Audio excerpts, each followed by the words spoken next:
Atlanta Motor Speedway is and was a staple in the Southeast for NASCAR. High banks that hosted some of the fastest laps in the sport for decades on end. Tonight, a repaved and refurbished Atlanta plays host to the 6th round of the 2022 Area Cup Series season.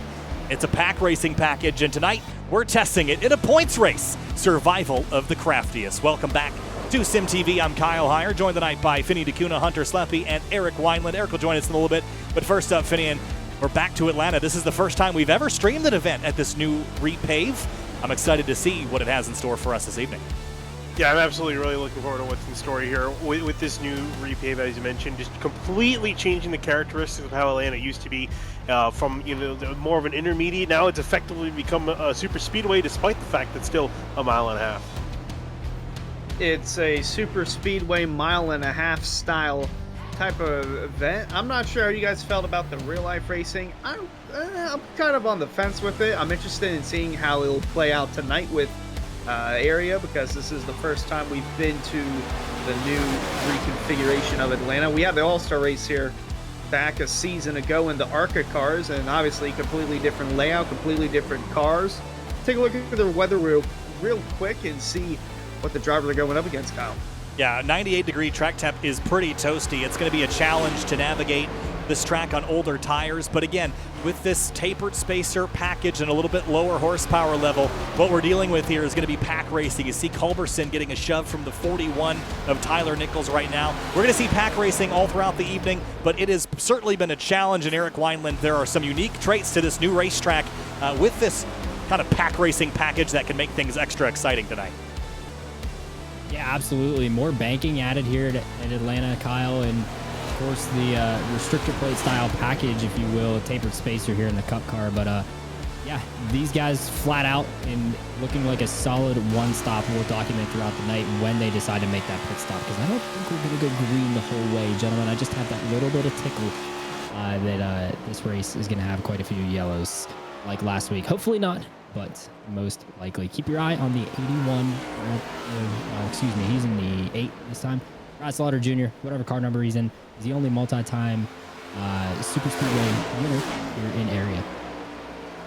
Thing to note, Brad Slaughter Jr. in that number 88 right now, following behind the 45. You see this kind of line of cars all running nose to tail, and I think one of the big topics of discussion, Finian, will be how to pass here, because this might look like racing you'd see at Daytona or Talladega, but the reality is the racetrack is not as wide, it's not as long, and that can create some desperation. In some places, though, it is extraordinarily wide. One of those places is that front straightaway, wide enough maybe to make it 2, maybe 3 wide, but how much of this will be conserving energy and trying to just make it to the end? Yeah, I think so. I mean, obviously, even the turns are tighter as well. So it feels like Talladega and Daytona, but it doesn't quite drive like it. You're pretty much right on the nose with that. And also the big thing, too, is the front straightaway. Before, you couldn't really cut, you couldn't really make moves. You can see drivers already kind of dipping a tire down there. That with the way they expanded the dog leg in the tri-oval, you can use a lot more runoff there, but in real life, too, I remember seeing quite a few wrecks on the front straightaway. I'm curious if you may see something similar here. And Eric, I'm genuinely surprised that you even think we might have we might go green all the way. I definitely don't think we're going to go green all the way. Yeah, absolutely. I mean, I fully do not expect it. I'm hopeful, but the way these guys have been practicing, the runs, even in the Cup car, are just so huge when they generate them that a lot of guys are running over each other. You see clumsy bumps and bangs right there. Jacob Bell getting banged into the wall here in practice, and it's going to be a wild one. A lot of room here at Atlanta for these guys to maneuver, but with such tight racing, 3 and 4 wide. Yeah, I'm going to put the over on whatever the number of cautions Hunter sets tonight. Well, it's not set up by me. It's set up by whoever monitors the Twitch chat, and we have yet to get that question yet. So it might be cautions, might be leaders, might be different winners, but nonetheless, this will be an interesting race to look at. And you mentioned how wide the front straightaway is because they took off so much of that grass when they repaved it. But there's that out of bounds line that you see all the way around the racetrack. I don't believe they can go below that, as Kyle points it out there. It's the red line. That is essentially the double yellow line at Atlanta. That's Atlanta's version of it. And I don't believe you can go below that. Even though there's all that space there on the front stretch, you cannot use it. That's going to be a huge topic of discussion. At places like Daytona or Talladega, you know, you've got plenty of time between the tri-oval to get back in line before you get to the corner. Here at Atlanta, it's a quad oval, and you don't have a lot of opportunity after those kinks to get back in line before the corners. If you get stuck down there, you got to blend your way back up onto the racetrack. But Finian, tonight, the challenge is going to be survival, I think, because, yeah, we might go green for a while as drivers try to keep it green, try to stay out of trouble, but the second anyone makes a mistake, you're going to get caught up in someone else's problem, and you're not going to have really any place to go to get away from that except if you're leading or you're last, and those two places are also pretty volatile at a track this fast. Yeah, that's a big thing too, is exactly what you mentioned, is just trying not to get caught up in other people's mistakes. That's always the big thing when you come to a plate track, is just trying to get yourself in a position where you can advance your position, be up high near the top of the order, but also try to make sure you don't get yourself taken out. You can see right there as you got a wreck, I believe Martin coming off turn 4, going to come spinning down the pit lane, as well as Beckner comes flying into pit lane. Yeah, quite a bit of guys in the field you just saw there from Georgia. So this is essentially their home track. Talked about Brad Slaughter. This is his home track. Jordan Martin as well.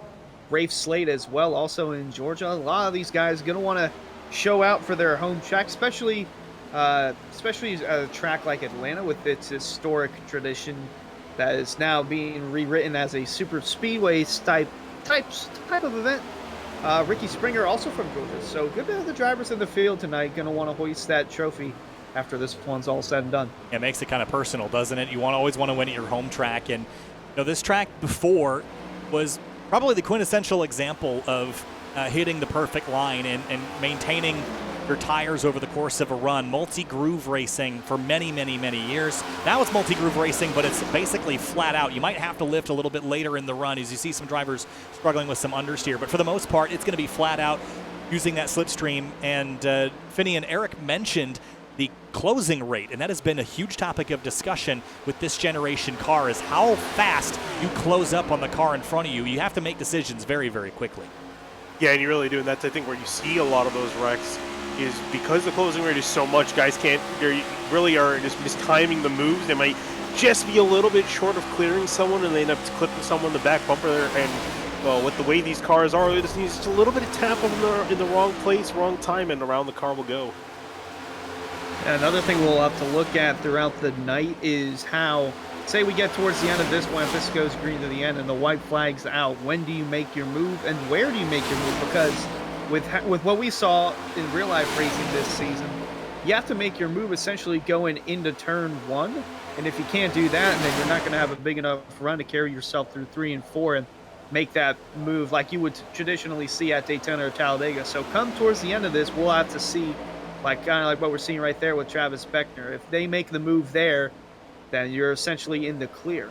Here's what we know, is that Daytona and Talladega drivers have had tens, dozens, maybe even hundreds of times to practice. This is a new track, both in real life and in the sim, and people have not had an opportunity to test this out. They haven't had an opportunity to practice this. Eric, I don't know if anybody knows what the right move is on the tail end of this race.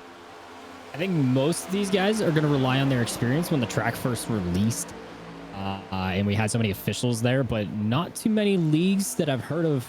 Guys have really gone to new Atlanta. They prefer the old Atlanta where the tires wear out. And like you said, have to hit that perfect line in that sense.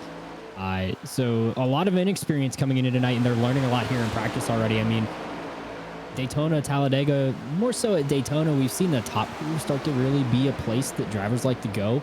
And I think, Kyle, as you mentioned, with the understeer that these guys may encounter here later on in the runs, you might see them migrate toward the top, just not have to turn that wheel quite as much, pinch the guy on the bottom a little bit. It also opens you up to getting hit from the inside and potentially causing a huge wreck. So it's going to be interesting to see how these guys maneuver around this racetrack and what can they build throughout the race to get themselves in position for that late move. Lots to talk about as we get into qualifying here in just a moment. Fans, be sure to subscribe to the Area iRacing Twitch channel. For only $5 a month, you can watch all Area broadcasts commercial-free. You can also use new Area iRacing emotes in the chat. You can earn double channel points as a subscriber that you can use to redeem for free merchandise. Twitch.tv/Area iRacing. We're live on it now. If you're watching it, you found it. Time to go qualifying now here, Finian, and this is going to be probably not that consequential of a qualifying session, just like Daytona, just like Talladega, but I do think that there is maybe some strategy here for those that are nervous about qualifying mid-pack. Maybe you start out back. Maybe you try to get on pole and keep it all behind you. Yeah, that's really the big thing, right? You don't want. I think when you qualify at a super speedway, you don't really want to be at the front. If you either want to, sorry, let me rephrase that. You want to be at the very front where you can be away from all the accidents that might happen in the midfield, or you want to be at the very back where you can kind of lay back, separate yourself from the rest of the pack, potentially join up with your teammates, your comrades, your allies.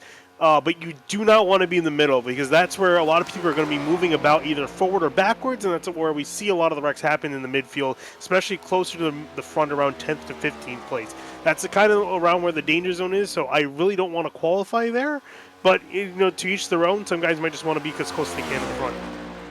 Yeah, I think that this is going to be sort of like a track position style event. I don't think that we're going to see many guys come from the back to the front under a green flag run, because I don't think that they're going to be able to go 3 wide or anything like that. I think they're just going to be mostly 2 wide, and if anyone tries to make it 3 wide, and we've seen it a couple of times already in practice, you go 3 wide in the middle of the corner, that car on the outside drifts up, and up, and then they get into the wall and they're stuck there.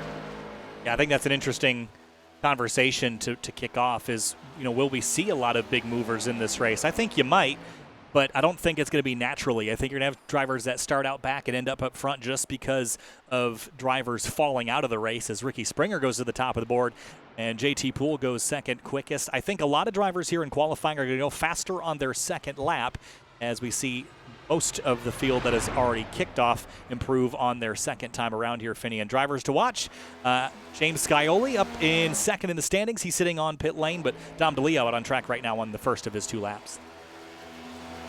We'll see where he can end up. I'm curious to see also the time separation for some of these guys to see how great it is. I mean, again, it is still, these guys are pretty much going flat out around here, so not so much of a time difference, but really it's going to stress, how perfect these guys are going to try to get their lines, get those few thousandths, few hundredths of a second that they need.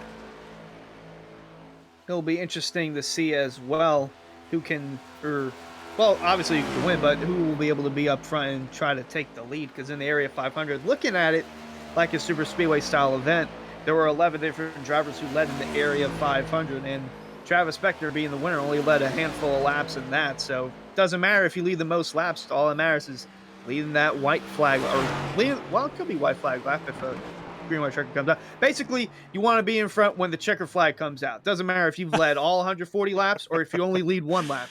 Well, I'm glad we're all on the same page there, so that's good news. As the 23 goes to the top of the board, Brandon Buey in the 23. Right to the top of the 31.704. Tom Bourne on track. James Scioli is now rolling, as is Ryan Hartz. 2 drivers we know will run up front.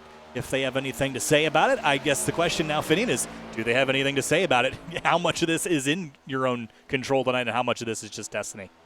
It's really a lot of both. I mean, typically in most tracks, your short tracks, your road courses, your intermediates, you do have a lot of control over what you can do with super speedways. And again, that's part of why so many people love it, is that so a lot of that's removed away from you. There's a lot of luck involved, but there is a lot of skill involved. Just a different type of skill set. As you see Scioli come around 23rd on the board here, coming to complete his final lap. Can he improve that? And he's stuck right now in the midfield. Again, like I said, not the ideal place to be. Can he improve that, though, as he comes flying, cutting down across the line? Not as much as you'd have thought. 860 is only going to be 20th quick. So Hunter, they still have a majority of the field left to qualify, too, so that could be worse. That's going to be probably worse. Not a good lap at all for James Scioli, and Ryan Hartz goes 13th quick only. So, Hunter, maybe is that a surprise that 2 of our drivers that we'd expect to be right up towards the front are having struggles here in qualifying? A little bit of a surprise, mostly not, because this is super speedway style racing. You got the same aero package that they ran at Daytona, going to be running at Talladega later. So we're going to see some of the drivers who are more comfortable with super speedway racing up towards the front, and it might not be the front runners that we've had all year, like maybe Jake Nichols. Travis Beckner might be up there. Scioli is not up there. I say those 3 because they're the only drivers to have won a race this year, and that is, once again, the poll question for tonight over in the Twitch chat. Will we see a new winner tonight? Exclamation point bet yes or no, and wager as little as 10 points or as much as 10,000. This is the same question from last week at Gateway, and Jake Nichols dominated in that one. So who knows? Maybe he could go back-to-back and get his 4th win of the season. Yeah, I mean, he's obviously very successful, champion from last season.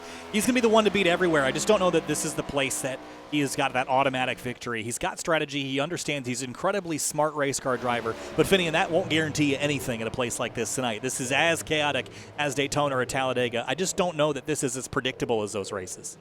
No, it is not as predictable, and that's really the big thing. Like we said, just so much of what the driver can do is taken out of their hands. So we're still just got to see what they can do by the end of this, how they're going to position it. And I think also the big thing too is again working with your teammates. We saw that be a big factor across all three series when we were last at Daytona. A lot of guys working with their teammates, or at least trying to work with their teammates. That being said, with some late race cautions, you can take that factor out, and you have no teammates, no allies to work with, and it's just all by yourself near the front. There's 14th quickest for Jake Nichols. Everybody else in front of him on the board with 3:30 left has yet to win a race this season. And Eric has joined us back in the booth as we look at Chris Steinfeyen and see what lap time he can put down. I got a couple notes for you guys here from pit lane. So we have 44 cars registered for the race. I don't know if you guys have already documented this or not, but someone is going home tonight not able to race. And currently, that's Brandon Zimmerman in car 20. He's the slowest of the Go Homers that has taken a time. Of those that have not taken times yet, I can't quite tell running through here if any of them have not taken times yet, but I would fully expect them to take a time since they know they are Go Homers. So yeah, not a great qualifying for Brandon Zimmerman there in car 20. Also a note for Mr. Hire here, it is Bowie. Bowie, okay, I was close. Just like the thing in the ocean. He did clarify that for us, and was very thankful that we complimented on his blazing fast lap that I think, in my opinion, will hold up for pole. I was going to say, Bowie's going to float right to the top of the order right now in qualifying. 31.704 by 6,000ths of a second. He's got provisional pole. A couple other drivers on track, including Gabriel Ellison here. Some names, Hunter, that we haven't seen in a couple of weeks. But yeah, I mean, Go Homers, this is a tough one. You go back to qualifying, this is not a place that you want to have that on your mind because it's pretty hard to control your own destiny here in qualifying. Not a lot separates the fastest from the slowest. No, absolutely. And Gabriel Ellison, part of Lucky Duck Motorsports group. We've seen these guys up towards the front as of late. Douglas Dubing, part of that team, third quickest on the board. And we saw Aaron Smith last week at Gateway, had a roller coaster of a race and still had a pretty solid finish there at the very end. So we'll see if Lucky Ducks can continue to move forward on the leaderboard. For Gabriel Ellison, though, he only moves up to 21st quickest. 21st place, and about 8 drivers have not taken times, and they are not going to have the opportunity to qualify. However, I don't think anyone that didn't qualify is on the Go Homer list, so they should mean that everyone that has not qualified is safely in, so that would send Brandon Zimmerman home if that's the case, Eric. Yeah, you hit that one right on the head. I was actually double checking that right as you were talking about it, Kyle. So those that have not qualified: Shane Abbey, Tyler Nichols, Delonte Ballard, Alex Weaver, Garrett Grant, David Weishart, Dwayne Culberson, Andrew Player, Matthew Bell. Those guys are all chartered on a team here at the Area Cup Series, which means of those that are non-chartered drivers, Brandon Zimmerman, unfortunately the slowest. He will be going home tonight. Gets credit for attempting a start here in Area, but does not actually get to race tonight. That is a bummer. Finian, as we get set for this race this evening, your thoughts on the drivers that did not qualify? Is that the strategy, you think? I mean, again, it really depends on if it's a coordinated effort. I think if you're in the back with your teammates, I think it's a perfect strategy. You get your buddies, get them all in the back where you're potentially safe. I say potentially because they're not guaranteed that you're safe. You got to approach the wreck at some point, and by that point, you hope that it's scattered and dissipated. So I do feel like that's the better strategy. It's usually what I try to do for these longer races, to just kind of sit in the back, let the race play out, let the big wrecks hopefully happen and pass you, and then you can start to move yourself to the front after the race starts to get going. I'm really interested in seeing how this one goes. Looking back at the Area 500, had a good bit of leaders and lead changes. As mentioned, 11 different leaders, 15 lead changes, 5 yellows for 15 laps. And with how tight the track is compared to Daytona and Talladega, I feel like we're going to hit the nail on the head here for about 8 or 9 cautions, I want to say. So with about 4 minutes left here in this warm-up period, this might get accelerated just a bit, but we do have a moment to talk about this racetrack and the resurfacing it's gotten. It's pretty smooth all the way around. Big bump at the exit of turn 2, though, and Finian in traffic. While this place looks glassy smooth in practice, it's not quite. You can actually see the waviness in the wall. They took this place all the way down to the dirt and started over, but that doesn't mean that it's glassy smooth or that it's the easiest place to drive around. Maybe on the bottom by yourself, but 3 wide, any little undulation is going to be felt inside the cockpit. Yeah, absolutely. And that's the last thing you want is to have that undulation. Might throw you off a little bit in these corners. Not a whole lot. Again, it's relatively smooth, but like I said, not perfectly smooth like we've seen with some other tracks after their replay. But yeah, that's definitely one thing you want to be careful of is being prepared to encounter those bumps at speed when you got a guy an inch from your quarter panel. So 140 laps is the race distance tonight. It's about time to roll through our Roasted Gems Coffee starting lineup. Fans, be sure to visit Roasted Gems Coffee for some of the finest coffee from all over the world. Discount code Area iRacing for 10% off your order at roastedgems.com. And with that, let's head down to the starting lineup here and get rolling through our Roasted Gems Coffee starting grid. On the front row, it's Brandon Bowie in the number 23. Ricky Springer in the number 18 starts to his outside. In behind them, row number 2, Douglas Newbigin in the 71, Cosmin Yoneshiwo in the 84 in 4th. Starting in row number 3, it's going to be Rafe Slate in the number 8. Tom Bourne will roll off in 6th in the number 16 on the outside of row 3. Back in row 4, Jonathan Cogswell to the inside of the 26. 77 to Jacob Bell, going to be in the outside in 8th place. Starting 9th in the inside of row 5 is Alan Ballacino in the number 70. He'll start alongside Ed Robertson in the number 64 in 10th. JT Bull's going to be rolling off in 11th and 32. Greg Mitchell in the 2 in 12th place. And in 13th place, Brad Slaughter Jr. in the number 88. Danny Ware starts 14th in the 00. Jake Nichols going to be in the 91 in 15. Ryan Swan next to him, the 19 in 16th. Starting 17th is Jordan Martin in the number 11 and Seth Noel in 18th in the number 1. Chris Seinfeld is going to be in 45 and 19th. Ryan Hart's in the 3 car, rounding out your top 20. Starting 21st is Gabriel Ellison in the number 27. Dom DeLeo's Ford Mustang rolls off 22nd in the number 22 car. Michael Curran's going to be in the 24 car in 23rd. Chris Rabel next to him, the 29 in 24th place. 25th is going to be Brandon Six in the number 66. Bryce Senesac starts 26th place on the outside of row 13 in the 09. Michael Sturgill is going to be rolling off in the 17 car 27th. Bronson Stafford next to him in the 61 in 28th. 29th place is Kyle Sieg in the number 39. Travis Beckner, the winner of the season opener at Daytona, starts in 30th. Back in 31st, Jeff Ryan in 37 and 31st. James Kelly all the way back down the order in 32nd. 33rd is Brandon Zimmerman. No, he will not because he's a go-homer. So Mark Patterson will line up in 34th. Aaron Smith in the 72 and 30 in the 35th. Matthew Bell in the 9 and 36. 37th place is David Weishart in the 33. Delonte Ballard starts 38th in the number 21. Alex Weaver in the 4 and 39th. Shane Abbey will be rolling off in the 12th car in 40th. 41st place is Garrett Grant in the number 5 alongside Tyler Nichols in the number 41. And finally, we're back at the end of the order. 81st, Dwayne Cobus in the 81, 43rd, Andrew Player, 44th in the 13. That was a full starting lineup. Time for a full race. 140 laps, round 6 from Atlanta for the Area Cup Series. We're green, we're racing. Oh, and the wrecking in the background. The 39 spun around, and I think the caution's immediately going to fly. Well, that didn't take long. Wow. Oh, and they're crashing, pulling away. I saw that Bruin in the background. I saw a bit of a stack up. It started around the front to the middle part of the pack, and it dominoed all the way down the inside lane towards the back end. Well, just like that, first SimRap Market replay of the evening. Go back a little further and see how this sort of kicked off. Maybe if you're looking from high above, we can see the stack up starts up the road a little bit, but the 39 and 37 caught up in this. Classic chain reaction there, Hunter. Inside line just completely stacked up, and then 37 of Ryan, nowhere to go from 39, and Kyle Sieg also had nowhere to go as well. It's just an accordion effect, and you can't really move that much, especially on the initial start, and you're not expecting this. That's really, really strange. Didn't even get to the start-finish line before they were turned around, so caution number 1 happens on lap 0. As we get everybody racked up and stacked up again, Ricky Springer in that short time got to the race lead. So Finian, he is our leader as we hit lap number 2 behind the safety car.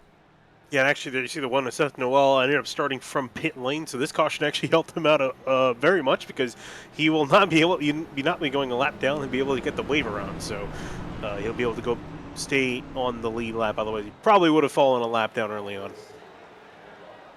And he's leading or being led by the pace car. So I'm already confused. We've only done one lap, and I'm so confused. Well, Seth Noel, not even, again, I realize that there's some kind of issue with the software, and if you start from the pits, you might as well not exist. Ah. ATVO doesn't let go the start from the rear drivers. Aaron Smith in the number 72 is on pit lane. What just happened? Kyle Segas spun around again. Oh, what? He's having a hard time Is it today. a full moon tonight or something? What's going on out there? It was a few nights ago, I remember that. Oh, he tried to hit pit lane, got on the transition, then got the grass, and just turned around. This is also his home track too, but I think his car is haunted by ghosts or something. This is the second time he's been spinning. I think he's haunted by the ghost of Nikita Mazepin, just constantly spinning out. Oof. So with that said, first lap under yellow as we follow the pace car here. Brandon Bowie right behind the number 18. Let's talk restarts. Hunter, I want to start with you on this one. Restart lane, top, bottom, do you care? Does it matter here at Atlanta with this new repave?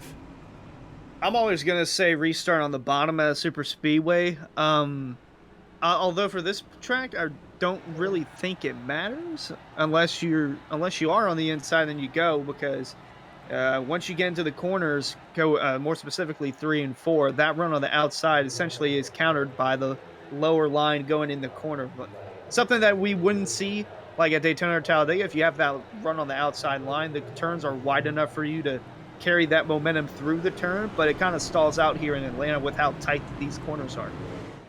The 1 to green here, we get the one car sent back around to join the tail of the field. His starting from the pits has just turned into a starting from the rear, so we're going to restack this as a 136-lap race. Springer on the inside, Bowie on the outside. Noshiwu in the 84 on the inside of row 2, then Douglas Newbigging, who's had a couple good weeks back-to-back, at least in terms of early race pace. Tom Bourne, then Jacob Bell make up your third row here, Finian, as we get set for this restart.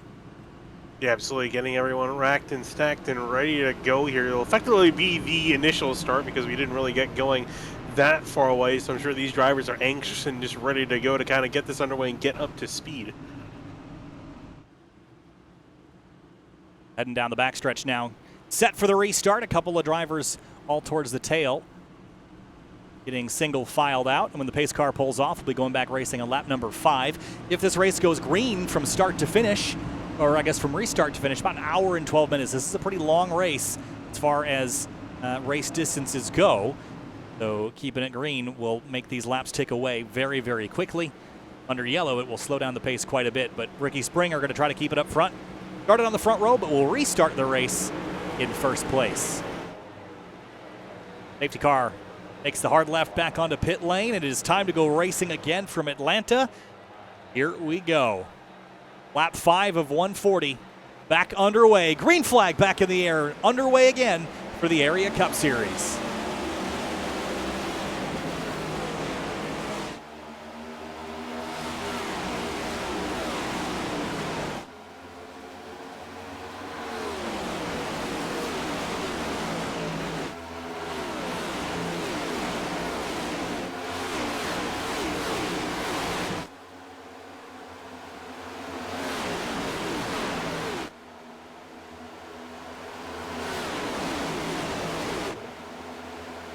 And they rip that high line very, very quickly. Here comes Bowie in the 23 with a big run, and the 71 of Newbigging behind him. This is going to be wild to watch, Vinny, and I was looking forward to this. High speeds, high banks, and pack racing at Atlanta.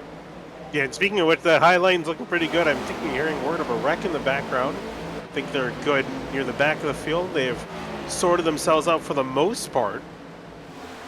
Yeah, saw Brandon 6 there in the 66 slow on the apron. Might be something of his part. Take a look at the Simrad Market replay. Oh, yeah, the 29 gets the boot, and big stack up here. Wow. Everybody scatters. They somehow keep it straight, though. They kept it straight, going faster by 3 times the amount that they did on the front stretch. That's pretty insane. And here comes Bowie on the outside. Big run here for the number 23, taking that run to the outside lane. Two distinct packs already forming up, all the way back to 27th place Chris Rabel, the top 26, all in a different group. And Newbegin giving a big shove to Bowie here, pushing on the left rear quarter panel. You hear him lift Finney, and that gets very sketchy very quickly.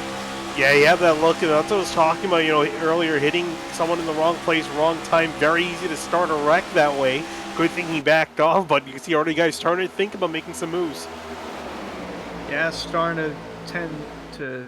Ooh, got a little something there going on the track, and got Eric Weiland up here in the booth. Hey guys, Chris Rabel not feeling comfortable out there, as we just saw. Did you get hooked, Chris?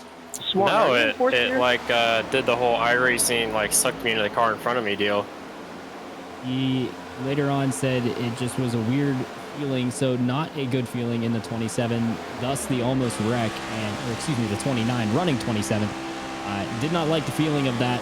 Now he has somewhat lost the pack here. These guys have a lot of work if they're going to catch back up in the lead pack. Yeah, they've dropped back, and they're kind of following Chris Rabel, who seems pretty tentative right now. And if the car's not handling well, especially if you don't have any control over that handling, Finian, you're not going to be comfortable pushing it. Maybe just give the tires a couple of laps to settle in, wear in, get some understeer built in the car, and then you're controlling it by lifting throttle instead of having to, to kind of balance that slip and slide early in the race. Yeah, guys, just trying to balance that early on. And again, a lot of this early part of the race is just kind of getting a feel for your car. And you're going to see actually the field starting to separate into two groups, mainly because of that caution we nearly had on that restart. You can see already kind of this beginning pack, the small pack in the middle, and then a big pack towards the back is right on board with Jonathan Cogswell ripping around the top side. Cogswell has avoided so many wrecks in the last couple of races, and wouldn't surprise me he avoids another one here, unless he's a part of this, like say we're around Jacob Bell, is right around the 10th spot or so. But looking for these guys to just kind of take it easy for the first 10, 20 laps or so. I don't think we're going to see much three wide yet. Maybe towards the end we'll start to see it, but these guys just trying to ride it out, get a feel for the car. Yeah, and at the moment I think there's a lot of experimentation happening. Eric mentioned earlier that when this track first came out and it was racing official racing, a lot of people jumped on board, but some of those drivers that might not have raced that week or haven't had the opportunity to play in a big pack like this, they have yet to really understand what happens in a big pack, aerodynamically at a speedway. This is not a super speedway, however we like to think about it. This is a tight racetrack to be doing the speeds that we're doing in the draft here, so it's pretty dicey at the moment. You see the 84 have a big wiggle down the front stretch. Yeah, a lot of big wiggles there in the front. Again, I'm curious how much of these are wiggles from handling issues or guys just trying to make a look and then all of a sudden realizing the door's closed and then a little bit of an evasive action. Again, like Hunter said, I don't think we're going to see three wide for quite a while, but you never know. Depending on whenever these guys feel like the time's to go, they might make that a little earlier than we think. Looking above the racetrack now and get a good look at what these drivers are doing coming out of the turn. You see that run on the top it's kind of there, but as soon as they get into the middle of the corner here, it just goes away, and that bottom starts to pull away a bit. But here comes Bowie with a run on the outside, got to the quarter panel of Springer, now has a nose out in front. Can he keep it? Yeah, Newbegin was experimenting earlier with the bump draft and seeing how effective it was to push people, and I don't think his experiment is done just yet. I'm not sure how comfortable I would be, with a pack of cars to my inside and being sandwiched between the wall. I think it's a lot safer to be on the bottom. Maybe Newbegin just trying to see if he can push the 23 ahead and then drop down to the inside, but not a lot of progress by anybody, and I think this goes back to what I think it was either Eric's or Hunter's prediction, Finian, that we weren't going to see a lot of movers in this race because it's just so challenging to get a run big enough to separate yourself from the other row beside you. Yeah, that's just the thing is that this track is not that wide. It's I would say probably closest to Daytona. Obviously, Talladega is really wide. That you can do three wide comfortably. Here, you kind of obviously fit three cars, and we definitely we'll see that later on. But it's just a little too risky. Some of these guys feel to make a move, and then other than that, you're pretty much stuck double file the entire way around. I would like to say that it was me who said that it would be about track position for qualifying, and if you're up towards the front, then you're pretty much set, because kind of what we've seen in this front row, other than the line change, that really hasn't changed this field much. Springer still holding his own on the bottom, Bowie on his own on the outside, and not really not a whole lot of room there for much people to go, as Ed Robertson had a little moment there. Yeah, I think there's just a lot of drivers that are not super comfortable getting pushed, being in certain lanes. There's going to be a lot of experimentation. Have a look at the weather information, though. We touched on it briefly before. It's still hot out there, and in a vacuum, 96 degrees is pretty warm and can be slippery. When we got other cars around you, it's far from a vacuum. It's extremely pushy out there on the inside and extremely loose on the outside. So drivers really just trying to find a way to settle down and get comfortable in a long run here, because it does appear like we're going to get some long runs tonight. Yeah, the guys still double file up, trying to check on how the other packs are doing. Mostly single file out towards the back. You can see everyone there in a very long line of cars, I think stretching back from, I want to say, Michael Curran all the way on back. You see everyone pretty much running single file, almost kind of running like a normal racing line from the top side down low. Some guys ripping the top. There's Nichols all the way back. Jake Nichols in 28th. And again, this is not really necessarily a bad thing. He's just kind of hanging out, finds this place comfortable. He's just going to be hanging out here. Got some teammates in behind him. He hasn't fallen off yet. This is just Jake Nichols being Jake Nichols, just biding his time. Still over 120 laps left in this race, running around mid-pack, trying to feel the car out in dirty air. That way, when he gets up towards the front, he knows what his car is capable of. And Eric has joined us back in the booth. Eric, what you got? Hey guys, I got some great radio right here from, this is Lucky Duck Motorsports, Douglas Newbigging, Gabriel Ellison, Jonathan Cogswell, Aaron Smith II, and Michael Sturgill all on the channel here. But this is Newbigging and Ellison back and forth. I gotta say, I kind of find it funny that this is the quietest chat's ever been, and it's at a super speedway. Yeah, you gotta focus on this, man. Daytona, I'm driving one hand, I'm not doing this. Trying not to fall asleep. The trying not to fall asleep there was Aaron Smith II, who was riding at the tail end of the field. Was complaining earlier about being side drafted for 40th place. That was an issue for him. But since single filed out, as you see them starting to kind of accordion back together, the two packs coming back as one. That single file line way back there. Meanwhile, up front, Brandon Bowie continuing to get good pushes from Douglas Newbigging. That's funny radio there. Drivers really having to focus. It's getting dicey back there. It's at the 88 in the middle. Yeah, it is. Brad Slaughter Jr., hometown boy, slicing and dicing through the middle. Cogswell is getting bullied out of lane as Slaughter made the move, and then Bronson Stafford also got on by. Now, I want to talk about Bronson Stafford. We're talking about guys not really making a whole lot of moves. Tell that to Bronson Stafford. He's moved up from 28th all the way to 6th, up 22 spots, and he's still making up spots. He's going to go flying around Rafe Slate to the top side, doing a great job, and a very slow car in the bottom lane. Jacob Bell. That was Jacob Bell. He just pulled out. He said, I'm not doing this. I am not doing this. He got up to the front. He's like, okay, that's all I need. I'm backing out. And I was just going to say, Ricky Springer got shuffled around, lost a few positions, but then shuffled himself back up towards the front. Douglas Newbigging, who did shuffle up towards the front, kind of traded places with the Springer machine. Now he's shuffled towards the back. Rafe Slate also made a move at the lead, got up to second. Now he's back towards fifth. So we had some shuffling going on. Brad Slaughter, where did he come from? He's caution now. Rubble, and it's Jeff Ryan in the 37 again. And he was running, I thought, at the tail, but that turns out it wasn't the case. Let's go back and see on the Sim Market replay. We can get a good idea of what just happened to the 37. No, he was in the pack. The 66 of Brandon 6 and the 51 of Mark Patterson. Oh, yes. Got into Brandon 6 in the 66. Yeah, trying to force something that's not really there. I think what it was slower motion. I think what it was, I think he was trying to come off the corner. I think he was expecting Brandon to be in behind the 51 off the corner, so he was trying to keep him up near the wall, and then I guess he wasn't expecting Brandon to be down a lane. Yeah, that's my takeaway also, is I think 66 doesn't come up the racetrack all the way here on corner X. To see the 66, he's going to follow this line.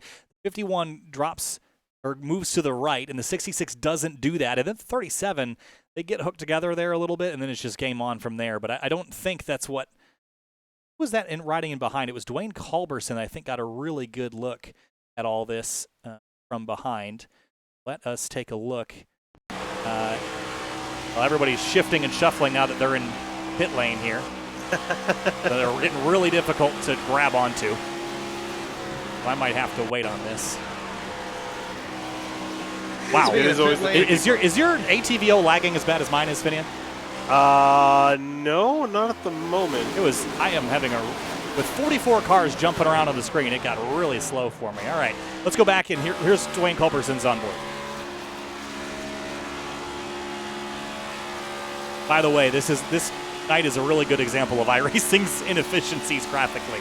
This is a tough series to run with 44 cars on a brand new track with a brand new car with a new damage model.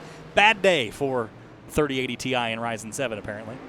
Yeah, apparently, even though some people still can't even get their hands on an affordable version of either of those pieces of hardware. And don't even get me started talking about the 40 series. I was like, speaking of hands, Eric Weiland has his hands on the pit road shenanigans that went down. Eric, what you got? Not much shenaniganry other than one driver chose to stay out, Jonathan Cogswell in the 26 car. A couple guys look like they missed their stalls. That would be Matthew Bell, Alex Weaver, and Shane Abbey. And one came down and stopped in their stall for 2 tires, and I think they're taking another 2 tires here. I believe that was Tom Bourne in the 16. So effectively second on back through the rest of the field, 4 tires and fuel. That's interesting. I'm surprised the 9's rear tires were still spinning in the air there. 4 tires and fuel for everybody. This does not put them in any sort of window, guys. We expected the fuel window to be around 60 to 70 laps, so it was supposed to be a fairly straightforward one-stopper if you made sure you got to the end of the fuel load.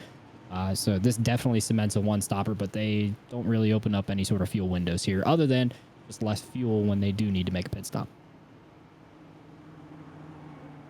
Jonathan Cogswell is going to start as the leader, did not pit.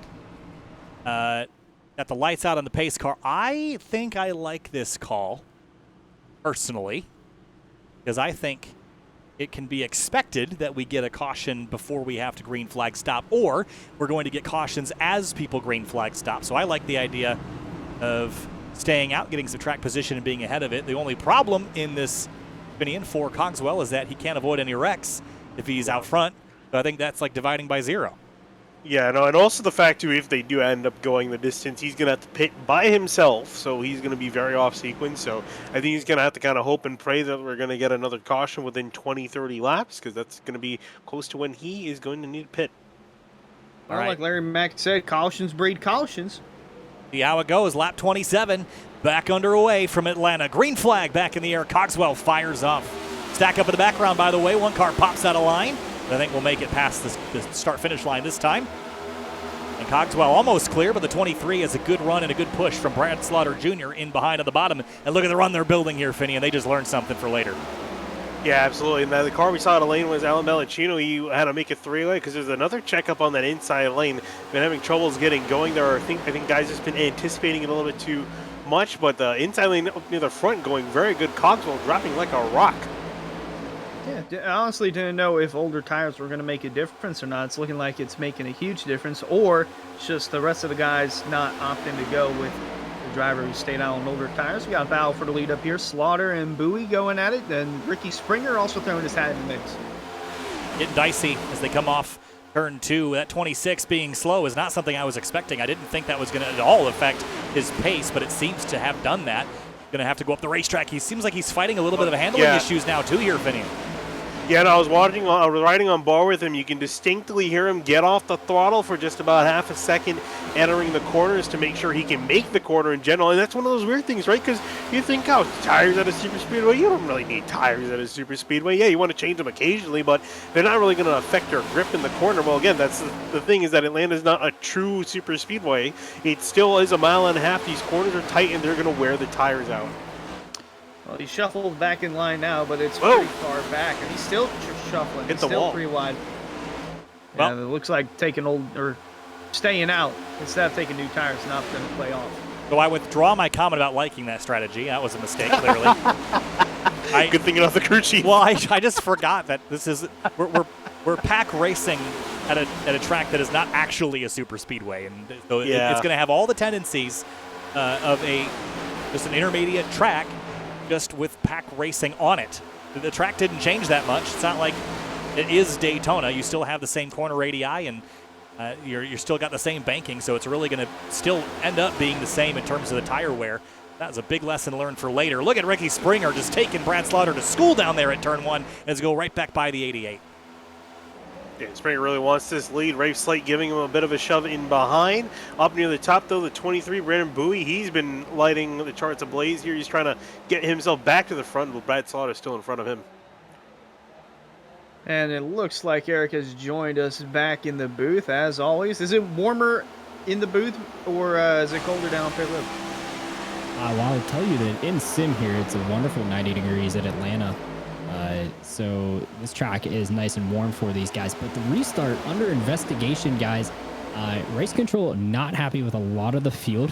It's not the leaders, believe it or not. Race control is not happy with a lot of the field and how much gap they're leaving to the cars in front of them. And that caused not only the wreck on the start, but some contact right there on this most recent restart. So I expect a warning from race control to go out to all the drivers to clean it up, specifically the mid-pack. And yeah, just an interesting note. The restart was under investigation for some problems being created. Good. All the students of the principal's office, I guess, after that one. Pretty much. They wanted the whole field. Well, they're going to have to conversate with a lot of people. Again, it's interesting that it wasn't the leaders, but I'm not really sure I understand the point of getting a good launch on the restarts here, Finian, because you all end up falling into line by the exit of 2 anyway. I don't think this is like a road course or maybe a short track where you can get underneath someone and go somewhere. It really requires effort, energy, and a little bit of planning to get around. I don't know if getting a jump is going to do you a lot of good other than get you in trouble. Yeah, I don't know. It is kind of interesting because, like you said, exactly, at the Super Series, it really doesn't matter how good of a start you get as long as it's a semi-decent one. Whether you jump early or not, it really doesn't matter in the grand scheme of things. As Rick Springer was trying to clear himself in front of Race Slate, and he actually finally was able to do it as their lines forming up near the top. But yeah, I'm kind of surprised that some guys have been trying to gain this start, and that's what we've already seen almost now 2 incidents caused by guys jumping the start. Slaughter, Bowie, Curran, and Stafford. Well, they did have a breakaway at one point, closed back in now by Ricky Springer, but the first 5 cars or so single file on the outside line. Don't know if any of them are going to jump down and try to throw their hat in the mix for the lead, but starting to see some separation just a little bit, not too much, as now there goes Stafford looking to the inside, maybe 3 wide towards the back. Nope, going to think better of it. I have never seen the single line on the outside strategy work unless everybody wanted to do that. But Brad Slaughter has coaxed the top 5 or 6 drivers into doing that, but you see now the 71 drop to the inside and make really good ground. There was a point in NASCAR history, I think Dale Jr. was a big proponent of this, where you just drive up against the fence and you'd run single file up there and no one could make any passes. Here in the sim, it almost looked like it was working, but now the 71 proving us wrong, and he's making up a ton of ground and is going to be battling the 88 here shortly.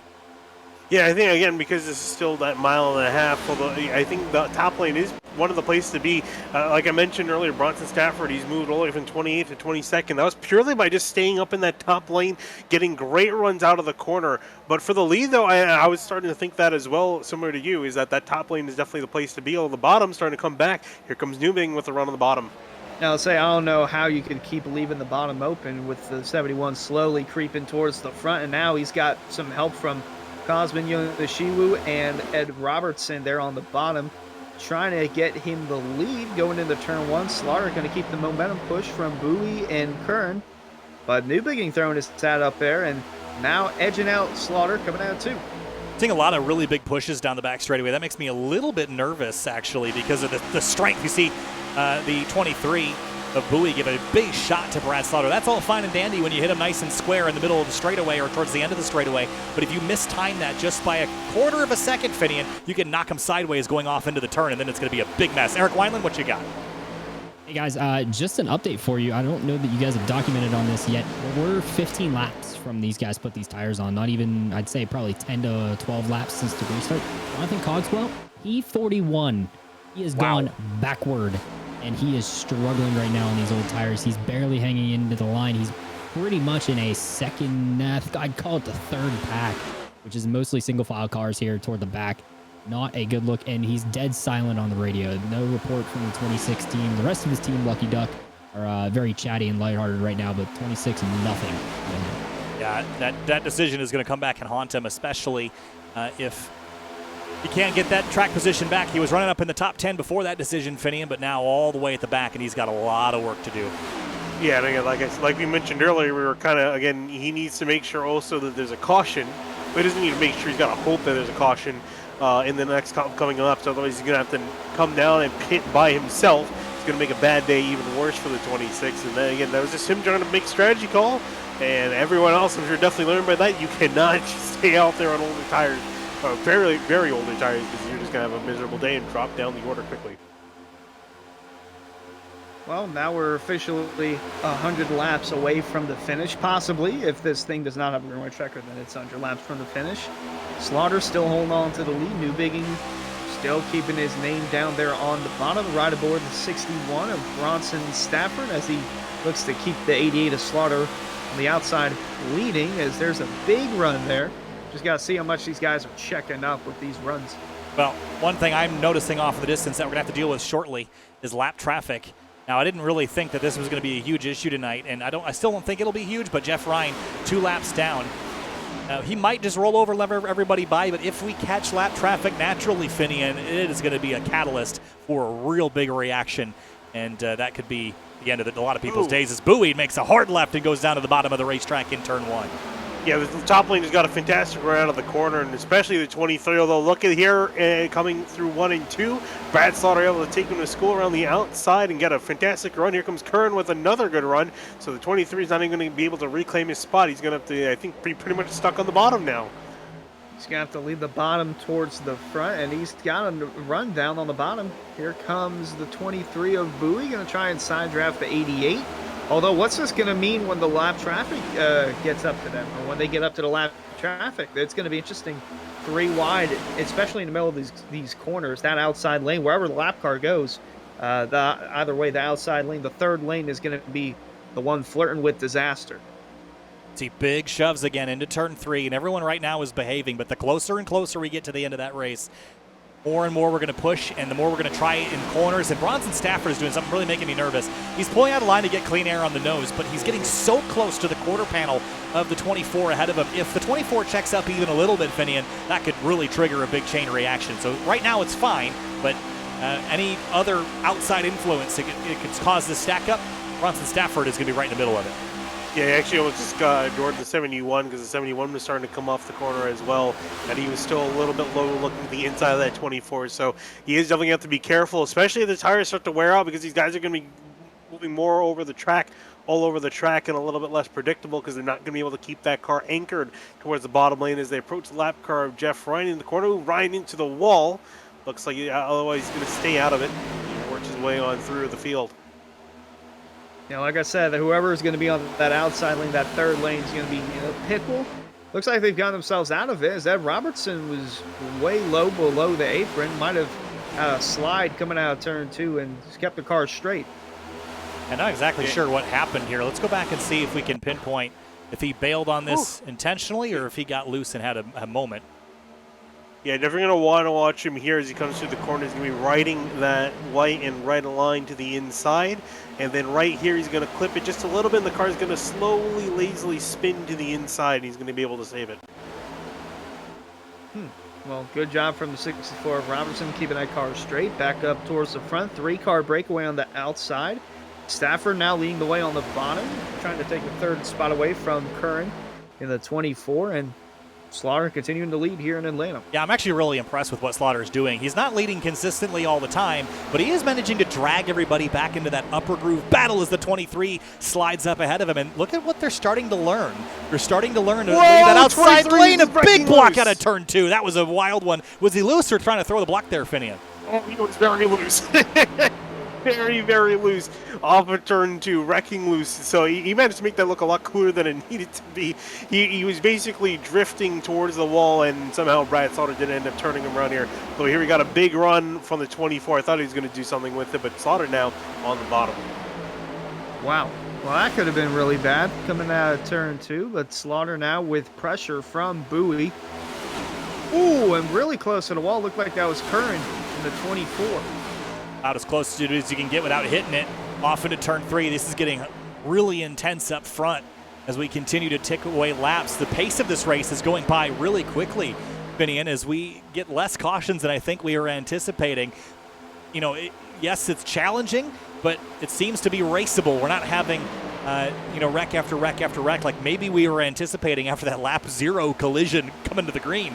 So as the laps click away, the 88 grabs the apron there and gets a little loose. The intensity level will continue to rise as people sense that they're not going to get as many restart opportunities as perhaps they thought at the start. No, and I'm interested in seeing this too because we're starting to see some guys getting loose and having some handling issues. Guys are only just over 20, 25 laps into this run on these tires, and these guys are already starting to have some handling issues. Oh, as you see, 3 wide for the lead, Stafford to the bottom. Stafford to the lead, Slaughter in the middle. Don't know how this is going to work, but Bowie now on the 3rd lane, and now he's going to get shuffled back. Slaughter going to regroup into 2nd, but Brandon Bowie in a tough spot. Slaughter looking to the inside of Stafford for the lead as they're still 3 wide behind.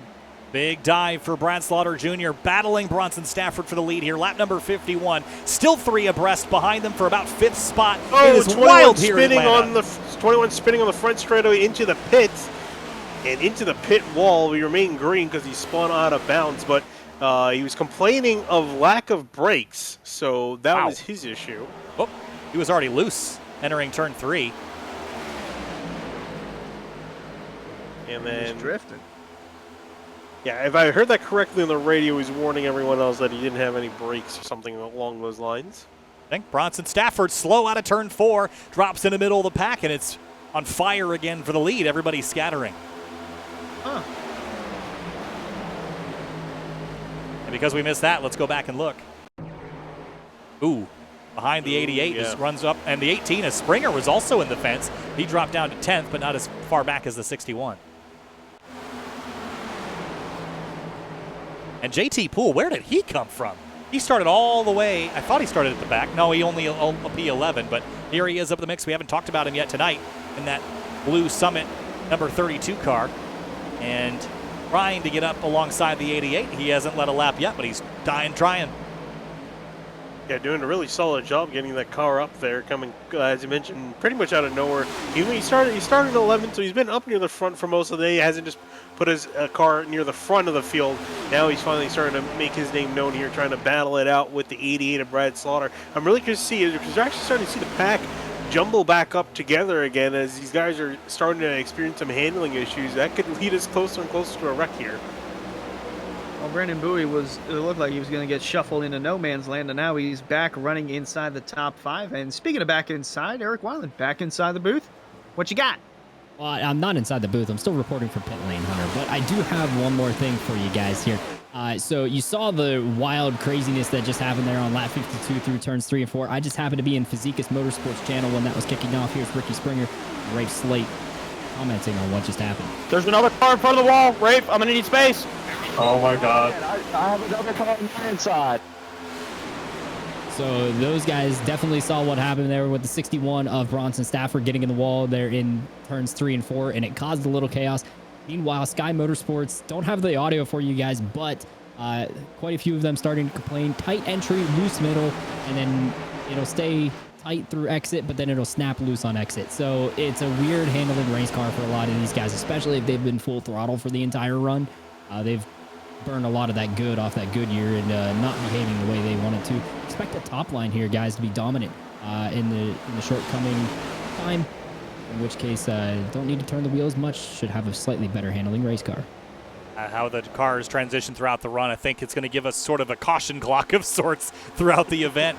But we haven't really seen that, right? Our earlier incident was caused way at the back of the pack by cars not in that back as we watched the 2 of Greg Mitchell get very close to the outside of the Rafe Slate car, I think, was the car that he almost touched. But Finian, it's going to get dicier and dicier the longer we run.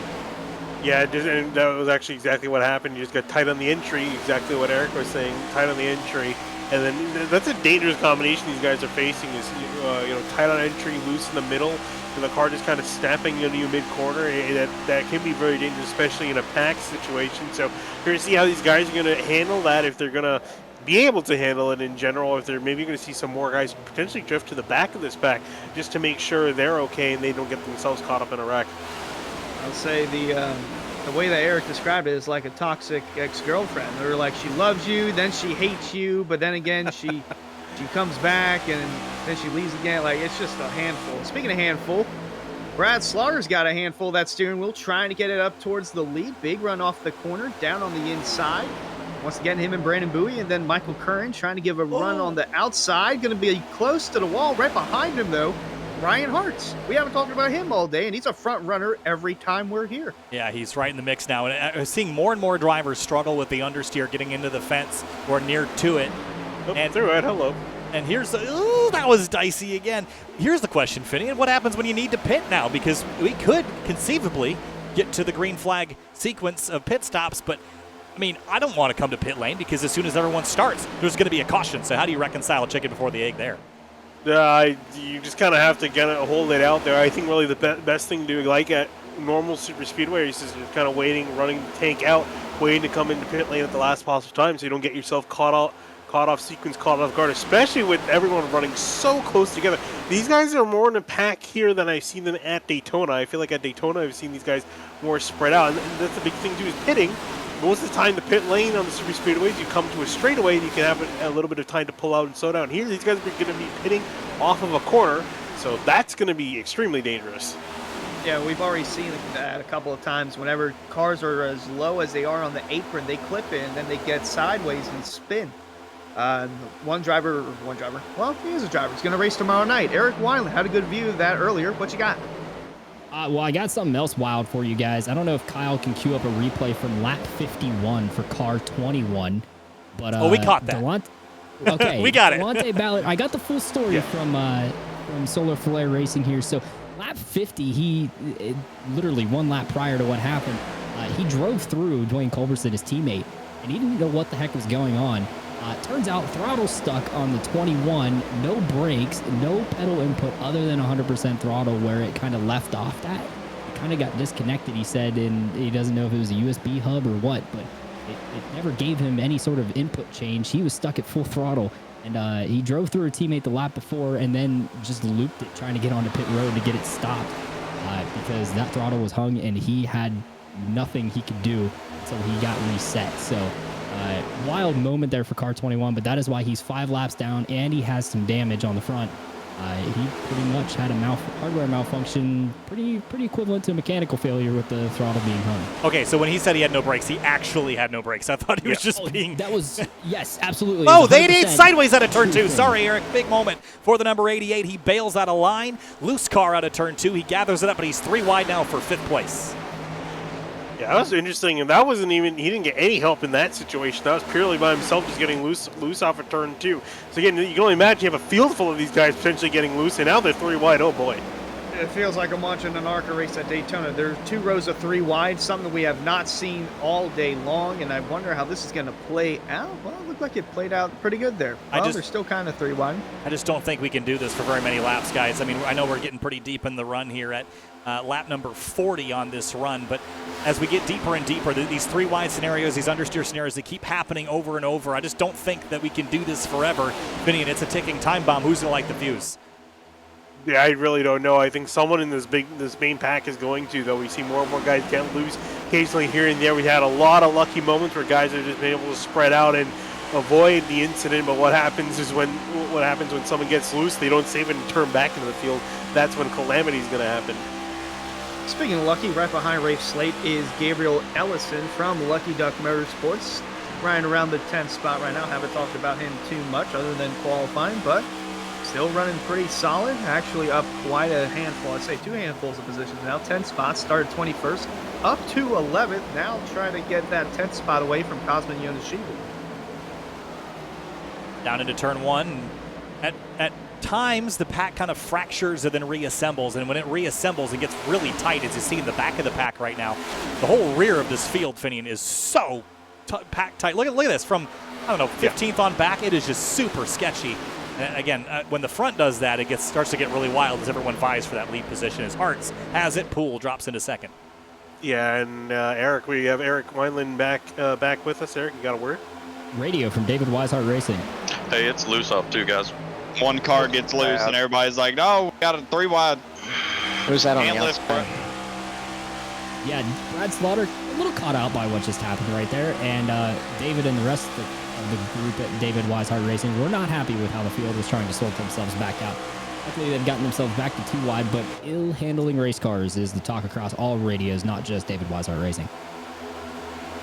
So tricky handling challenges. Eric, before you jump away, we're about 42, 43 laps into this run. When can we expect people to need to come down to pit lane? Because I don't think anyone's going to want to get out of this mess and risk going a lap down. Well, Kyle, you're asking at the perfect time because here, right as we hit halfway, fuel window is going to open up for the remainder of the race. They can get to the end on fuel, but obviously we're seeing they want tires. So with going green, 45 laps to go, 71 to go as they cross the start-finish line, that pegs us at about 105 lap run 115 lap run. Got to carry a 1 there to the end of the race. So expect them to split that probably close to half. If guys want better tires late in the run, you might see them try to drive it a little bit later, but handling race cars, I would not want to go much past the halfway point of the run before I come and get tires. So if we go halfway point of the run, we're probably looking here in about, I'd say 20 to 30 laps. A little ways to go until we get there, but halfway through, and this race is flying by. Finian, it's flying at the speed of 170 plus miles an hour as the field 2 by 2 and about 38 cars deep sails down the back straightaway. How much longer? Every lap we say we can't do it, but they keep doing it. At some point, something's going to have to give. These guys, there's way too many cars and way too small a space for this to continue much longer, especially with the pit stops just knocking on the door. Also, one thing I want to point out, too, is look at this the lap time difference for these guys. From their best lap to their current laps, everyone's running about 1.4, 1.5 seconds slower than their best lap. And again, that's really just due to the tires wearing out, these guys having to lift off the gas to make sure they can make the corner. So that's how much the tires are worth. And again, that's just another weird thing. We don't really consider that at super speedways. I'm sure a lot of these guys haven't been considering that, and that's kind of have to go into the game plan. You might be worth pitting just to get yourself fresh tires to go faster. Well, when they do pit, it's going to be interesting seeing how that gets done, not only with the transition from the racetrack through the banking and slowing down to 55 miles an hour or so, but with as tight of a pack as we've seen, I don't know if there's really going to be any margin for error, because if you slow down and the guy behind you doesn't get the memo, then you're going to run over and we got a big wreck. That's why I mentioned chicken before the egg thing a little while ago.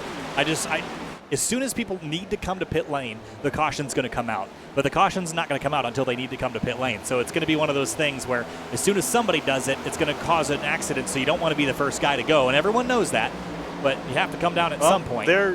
Sorry to cut you off. There's an accident brewing on the horizon, and his name is potentially Jonathan Cogswell, because remember, we had Cogswell, he stayed out. He's actually he has actually just come to pit lane.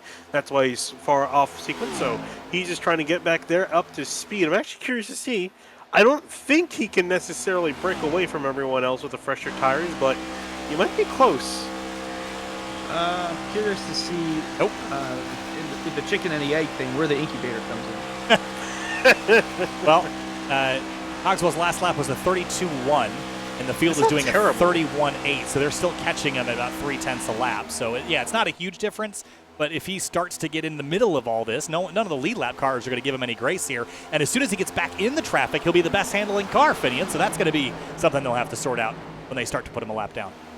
Yeah, 66 is in the wall. 6 is in the wall, and looks like he's able to get it off it safely without causing any incident. But again, starting to see more and more guys making mistakes here and there, and you see the pack looming in the distance in the back of Jonathan Cogswell as they track him down. I was going to say, I don't know if Cogswell's going to be able to pull away, considering there's a pack of about 30 cars or so behind him. You would assume that it would be faster, the pack behind. So it looks like they're closing in on him. Yeah, a couple tenths a second a lap, and right now, they're catching him because of the combined speed they have in the draft. If everyone was single filed out, there probably wouldn't be a huge pace difference, but I think the advantage would go to the car with the fresher tires. But because he's got fresh tires, as soon as he falls into this pack, he's going to stop falling. Actually, last lap by, he was only a few hundredths of a second off, so they're catching him fairly slowly now that he's finally gotten up to speed after another 2-3 laps, building up momentum. Well, in the middle of all that, Brandon Bowie is still holding on to a pretty comfortable lead as Slaughter and Hart still door-to-door for the second spot. Slaughter now clear of the 3. He can drop down whenever he wants if he's got a big enough run to do so.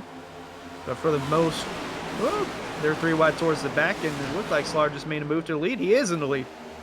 Out of turn 2, Slaughter, I think, has been the raciest and has been, I don't know if he's been out front the most of anybody, but it seems like it. He's the one most willing to make the moves and consistently gets himself back up into the lead. Right here, though, you see him push up the racetrack. He just can't hold that bottom lane, Finian, and he's controlling it well, but late in the race, you're not going to lift. Yeah, definitely not. Now, Eric is back with us in the booth. Eric, what do you got for us? Miller Racing Radio for car 28 here, guys. It's like I'm dropping down to 158 while we're going 180 into the corners. It's like, God. Travis Beckner not happy with the way these guys are driving around him, but that is just a lot of Oh, DeLeo's going to turn the 28. Around he goes into turn 3, and they somehow save it for now.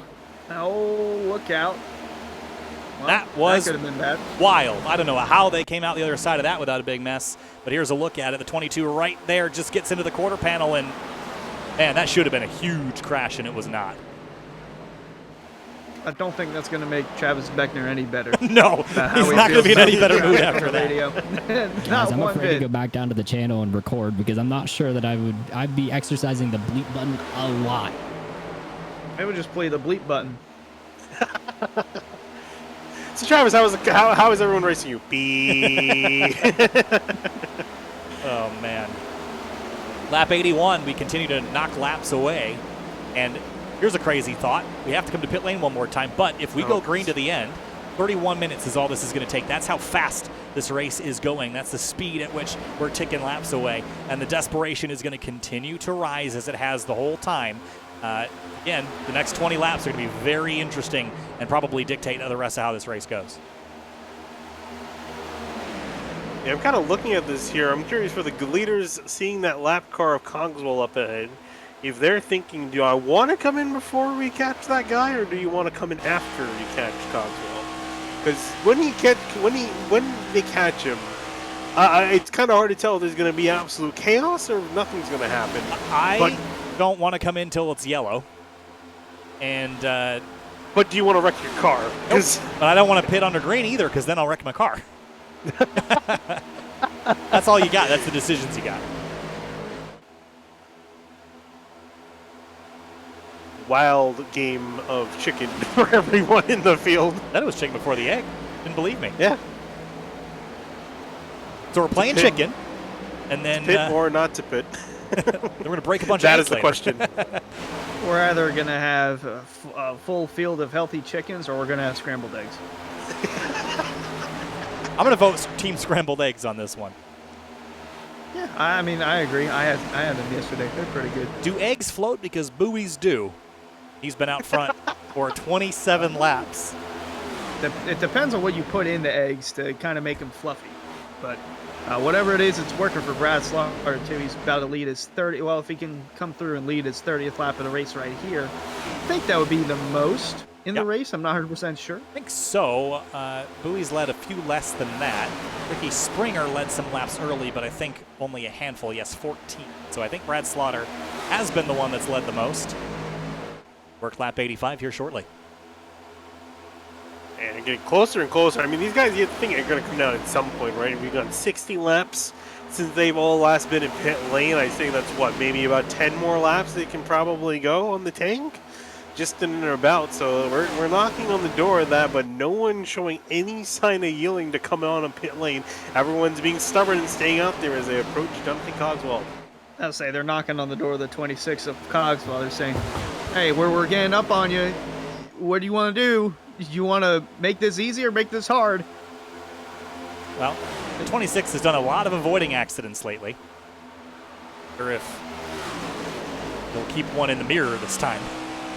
Oh, I was actually just looking a little bit further back. On lap 85, Jordan D. Martin almost got turned around by the 45 Chris Seidenfeld. That was going to be correct. A lot of near misses. I do know that when we get a crash, it's going to be a big one. Is it going to be the iRacing not top 10? It might be. Ooh, I think I just saw Senesac down a pit lane. Oh. Maybe. Senesac is on pit lane all by himself. That could be a big brain play or a real big mistake. We'll see in a couple laps. I would say, what does he know that we don't? Well, he was already by himself, so he had nothing to gain. Oh, here we go, guys. Oh, big block. Up front, that was the 26 throwing the blocks, trying to keep the field behind him. Again, he's got better tires, so he actually should be able to keep the field behind him pretty easily, but they're going to draft right up to him and then have nowhere to go. So this is going to create a lot of volatility from second on down to 10th or 12th or so. And Eric, as they catch the back of Jonathan Coxwell, what do you got for us? I'm getting my mic and my feet warmed up, guys, because Jacob Bell just got the call for 5 laps left on his fuel. So expect these guys here within the next 10 laps, depending on how much they've been saving in the pack. Obviously, we heard earlier that some guys were bleeding a lot of speed to get through the corners, so they've been saving a little bit of fuel and tire. Now, with just 52 remaining as they cross the stripe, I expect pit road to get busy here very soon. I'll be bringing you guys everything I can here once they finally decide to hang the left and come down to me. I would say it's 90 degrees down on pit road. Your feet should already be warm. 95 on the track surface temperature, but I'm not out on the black stuff. I'm over here on the concrete. Ah, okay. I can tell you, Ryan Hartz is about 195 degrees under the helmet right now with this 26 car that, again, has better tires, Eric. So that's going to throw a wrench in this whole lead battle here for a couple of laps. The 26 has better tires, but isn't going to go away from them and isn't going to get passed by these guys. So that's going to make things a little sketchy. Sorry to cut you guys off. I'm getting radio scanner. 88's coming. 23's thinking about coming. 3's coming. The front half of the field's coming here. They're all coming. They're all coming. Watch this pit road entry right here. And hold your horses. Here it comes. Moment of truth. We're all just waiting silently as they come out of turn 4. They're going to get down there pretty nicely. The 3 locks up the tires. There's no way he didn't speed there, Finian. Yep. Oh, yep. He got a black flag. Oh, man. Well, he hit the cone, too. Entering from race control for car number 3 as they come down pit road here. Watch for these guys to slide through their boxes as well. These old tires, they aren't going to stop near as well with these brakes in these cup cars. But everybody, 4 tires and fuel. I see the right side's up. I see the left side's up now. And just enough fuel to make it 50 laps here as they cross the stripe to get to the finish. We watch Brandon Bowie here in pit stall number 1, right up there. He's going to go left side and down and away goes these guys in the back part of the field. Brad Slaughter might be the first off pit road here, guys. Well, the first group came to pit lane without any drama, and that surprised me a lot. But now, we're back up to speed here. The critical moment. Don't get yourself a black flag getting back on the racetrack. For the 3, that is going to be a catastrophic situation if he goes another lap down because of that accident. These guys jump back up on the road as now with the field spread out, this should be a little bit easier to get to pit lane without any major dramas here. A couple other cars get down to pit lane speed. Almost some contact back there. Didn't see who was involved with that, but I think now it should be sustainable, Finian, to get everyone on pit lane. Yeah, I think so too. Douglas Newbing, I was watching him come down pit lane. He was a little hot, but able to slow it down just in time. But it looks like, as you mentioned, just past the thick of the traffic, it seems like now it's going to be a little bit easier for everyone to come on down. That being said, we still have the chance for caution. Second wave was good. Third wave was good. Ryan Hart's finally out of his box. He held for a minute 1 minute on pit lane. Minute 26 was his pit lane traversal, so it's going to have him 2 down, potentially going to go 3 down as we see trouble on the racetrack there for the 66. Yeah, Brandon 6 could not get it slowed down. He tried and had to bail out there, Finian. Race control, 2 more penalties here. Jeff Ryan, Andrew Player, too fast entering, and the 37 and 13. I saw smoke here at the end of pit lane, guys. They did not make it on, but the guy who did, Jake Nichols, made it on. He's going to take his 4 tires. Another wave coming down here to us. Yeah, penalties being handed. Close with that pit entry. Yeah, penalties being handed out left, right, and center, and I guess it's not too surprising. I mean, this already used to be a decently difficult pit lane to get on. And you give these guys even more speed. These guys coming 170 miles an hour off these corners. It's going to be recipe for disaster as far as trying to slow down. I'm honestly surprised we didn't have more pit lane speeding penalties. Oh, that was really tight. Whoa, Rafe Slate still struggling to get the car slowed down. Gives a shot to the back of the 61. The 2 of Mitchell knocks the tire or the cone out of the way, trying to get onto pit lane, and that was just a real awkward exchange all around. What did that cone do? What beef does Greg Mitchell have with that cone? Well, there's a couple other drivers with that cone too, but saw it coming in way too hot, way too hot. He passed a car. He passed the car, passed the speeding line. You know what's surprising though is that he did not get a penalty for that. What? All right, well, race control.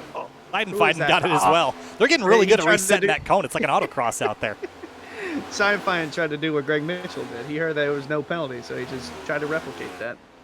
Autocross, they add some time to your score if you hit the cones. They should start doing that here. Hey guys, I know that we don't see a black flag in the sim for Greg Mitchell, but he's still on pit lane here. Has not pulled away. They've already completed service. 4 tires and fuel already done. He's been sitting here 45 seconds stationary, and yeah, I'm pretty sure he's serving a penalty as well. Meanwhile, everybody else, 4 tires and fuel as best as I can see. I did not see the jacks go up on 32 as the 2 pulls away in front of me here. I did not see the jacks go up on the 32, but I'm pretty sure he did take 4 tires and fuel. So rounding out the last bit of pit stops here, Chris Seidenfaden and Garrett Grant down pit road right here. And Chris also taking out the cone, also receiving a penalty. He's still sitting here in his pit stall as well as Garrett rolls by. All right, well, Dominic DeLeo. Sorry, I wanted to mention Dominic DeLeo came in and stayed out 73 laps. Wow. Hypermiling. Well, that's going to do it for the pit stops, probably for the rest of the race, unless we get a caution, and that is likely. But I don't know. We didn't see one for an entire run at times when I thought it would have been really sketchy. So my prediction, Finian, is that we're going to get pretty far along in this race before we see a yellow, and it's going to come with maybe 15, 20 laps to go, and then all hell breaks loose from there, or we go green to the end, one of those two things. But the field extremely spread out now, as you can see down from the blimp cam here. Yeah, I was going to say, it's kind of genuinely amazing how much the field has spread out. It's gone from a traditional pack race to a traditional Atlanta race where you have kind of guys scattered all across the pack. That being said, now everyone's kind of starting to form their own packs across the board and trying to now see if they can all catch back up to the leaders. But Brad Slaughter, Brandon Bowie have a big lead over to Michael Curran and over the rest of the field. Pit lane exit violation or speeding on exit. I'm not quite sure which for car 22. Dom DeLeo, he's back here in front of me, guys. Oh. Dom DeLeo down in 37th spot. Going to ruin his day with the really total lack of pit stops in general, the number of pit stops. You don't have time to recoup that. Bowie's in the fence in turn 3, big time. Hits it once, hits it twice as Andrew Player dives to the inside. It was a big moment there. These are lap cars that are now separating the 88 and 23. But Bowie will come off the wall and live to see another day as this battle for third is heating up behind him. Yeah, that's kind of the crazy thing is that now these guys are all catching back up to the leaders. I'm sure they saw that and they're like, oh, we have a chance to catch back up. So New Being leading Yonoshiwu, Poole, and Smith in this little pack. And there's also a lot of lap cars spread out as well in this big car. There's actually everyone down from 30th is a lap down. Very intriguing at how these pit stops have played out, and I was actually curious to see if the second pack would catch up with the 2 leaders of Slaughter and Bowie, and they have done just that. It's about 1.3 seconds in closing between first, second, and then that pack led by Curran in third. See the gaps there on the back straightaway, but it's going to take a few more laps before this really starts to click back together. Everyone probably loves how their cars are driving right now, though. Not a lot of cars around them. I see a lot of purple flashing on the timing screen. Drivers that are about to run their best laps of the race. But there's only a car or two in front of you. You can maximize that draft. There's no one in your way. The track's cooling down. The sun is setting. Everyone feels really good. They just want more track position here as they get closer to the end of this thing. Yeah, and also we didn't really say anything, but hats off to the entire field. We had all 43 guys still running out there on the track. Everyone came down to pit lane, and we somehow didn't get a caution on probably the track I would have bet between this Daytona and Talladega coming to pit lane, green flag pit stop, would have bet that there definitely would have been a caution. So congrats to everyone involved for somehow getting through there in one piece. Less than 40 to go now, and it's a single file train, and, well, no, it is still single file. Conga line formed by Brad Slaughter, on board Brandon Bowie. That's the last car. I believe that's Kyle Sieg in the middle of that? The Sieg is one of the cars in one of the packs, but that is the... Oh, yes, it is Kyle Sieg in the 39, and then it's the 13 of Player behind. Ooh. Almost got into the side of the 23 when it's coming down. Here comes the 24 of Michael Curran, who is third on the board, and bringing Newbigging, Yonoshiwu, and JT Poole back in the mix for the top running here. Brad Slaughter Jr., though, if you had to pick one driver that's been in the mix the most, it's that 88 car, but here comes the 23 back to the bottom. Yeah, a lot of lap cars involved in this mix as well as the 23 goes down low to defend and the 88 of Brad Slaughter up on top. This is a very familiar sight. This is how these guys have been most of this race. Yep, it's been 88, 23, and then 24, 71, 84. Really have all been there. Here we go, 3 wide. Curran taking the run on the outside. Bowie on the inside. Slaughter down the middle. In the sucker hole, it appears to be. But he gets a run through the middle and is going to reclaim that spot for the time being. Curran still on the outside. Wow. It's getting dicey up here for the lead. That was wild. He had a run and decided not to stomp it. He went right to the outside lane, and Newbegin's in the fence behind him. Bounces off it once and hangs onto it. Great move there by Curran, and it's going to get him the lead. Slaughter fought it back for a bit there, Finian, but he can't delay the inevitable. And the 24 power move to the top. Wow, he's making some moves, very dangerous moves, one might argue, but making very solid moves. Got past Slaughter, got past Bowie. He's going to secure that lead up on the top. This 23, though, is going to get a big run. Only uses just a bump, didn't move to the bottom. Whoa. Slaughter with a look to the bottom. Here comes Newbegin now on the bottom. Newbegin and JT Poole with the momentum push down on the bottom. And there's Aaron Smith. Haven't talked about him all race. Remember, he was trying to stay awake. Now I'm pretty sure he's wide awake. He's inside the top 10. He had a good run last week after not a great start at the Gateway event. Back up in the mix right now inside the top 5. Everyone's getting a little brave out here, though, I'd say, Finian. We ran 2 and 3 wide at a big pack for 70 laps. Now that we're a little bit, shallower in terms of the depth of the pack right now, everyone's getting very racy because they know it's not going to hurt them that bad, and that could be disastrous if they plan it just a little bit wrong. Bowie back to the lead, Slaughter back to second, and slots in ahead of the 24 of Curran. Yeah, he's getting really well up in the front. And I'm kind of curious now what's going to be the game plan for these guys, right? Because we know that the tires are going to wear out pretty hard by the time they get to the end of this run. So do you kind of sit around, save your stuff, don't push your tires too hard, save them for later on? Or do you want to push down and try to get some position? If you're the 9 of Matthew Bell, I would push now. Look how far back he was, 36, and he's inside the top 5. But one driver, he's in the wall now, so never mind, scratch that. Ricky Springer now moves inside the top 5. Big run on the bottom with Curran in the 24. Actually, no, sorry, that is not Curran. That's Kyle Sieg on the bottom, pushing Springer towards the front. Slaughter is in the lead, Bowie on the outside, but here comes the 18 of Springer. Double wide, and now we're back to the pack formation here, at least up in the top dozen or so, maybe the top 15 in the mix. That 39 car that's up there in the mix, Kyle Sieg is the first driver 1 lap down. He would love a yellow flag and get that opportunity to get back on the lead lap and fight for position. 30 laps to go, though, and the countdown starts now, in my mind, Finian. But Eric Wineland, welcome back. What you got for us? Hey, guys, Lucky Duck Motorsports Radio, they said they were going to be the content producers tonight, and they are definitely doing so. They're going 3! Good. Good. I couldn't get. That's what I like to hear. That was before Gabriel and Seth worked themselves back into this lead pack. Now Aaron Smith and Seth Noel, Gabriel Ellison, and that group that was 5 seconds back have caught pack.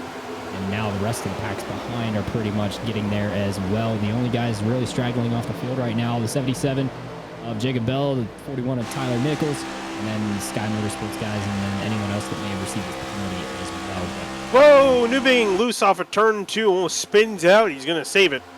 Whoa, everybody scatters on the backstretch. So the 1 to the bottom of the racetrack going to try to squeeze under the 39. And Hunter, this is getting absolutely wild. We expected this, but the time bomb is ticking once again here as the pack gets reformed after about 10 laps after the end of the pit sequence there.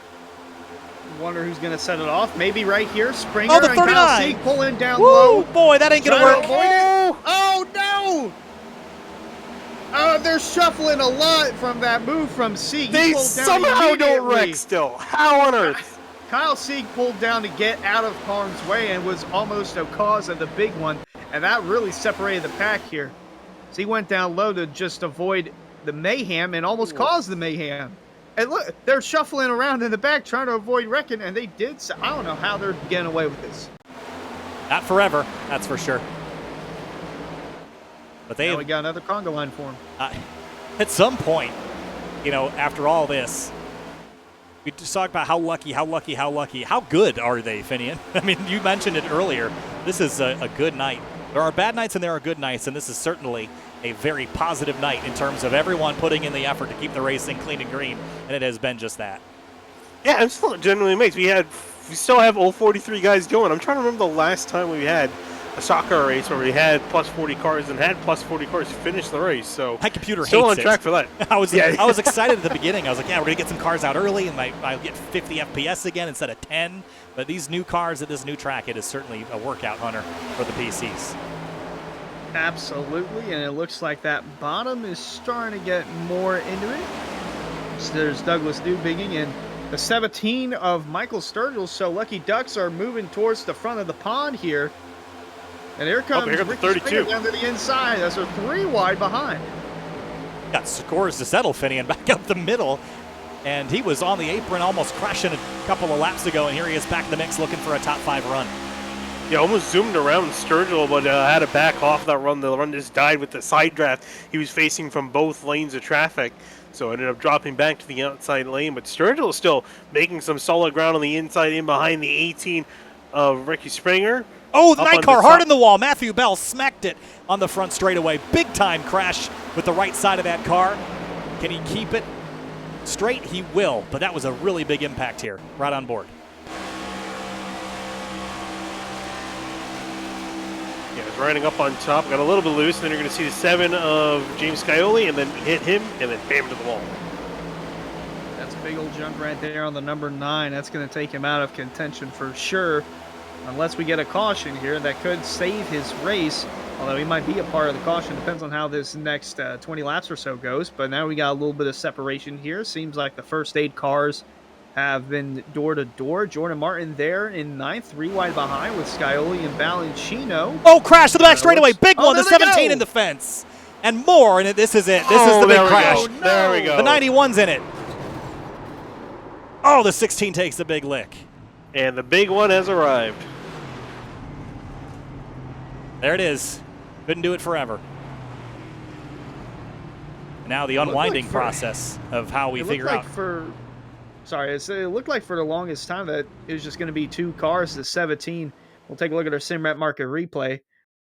Trying to see where this all starts. It was ahead of the 7, I think. It was Gabriel Ellison, the 17, that was sideways. The Michael Sturgill in the 17. Oh, Sturgill. Squeezes that up there. Is that the 88? I think so. Oh, man. What an unlucky break for the 88. It is. Oh, he comes down the racetrack, actually, and gets the 17. And that's where it... Oh, then the 1 and then the 91 get in it. Going to have to watch this one a little slower to appreciate all that happened here. Yeah, so Slaughter gets loose, comes down, and makes contact with the 17. That's what offsets this whole thing. And then it seemed like it was just going to be those 2 cars. And then the 17, oh, no, it looks like Jake Nichols just got into the back of Seth Noel, and that's what set off this whole other part. It's because it seemed like it was just going to be those 2, and then the 91 and the 1 made contact, and that's what set off the rest of the wreck. And then the 5 car almost had this missed.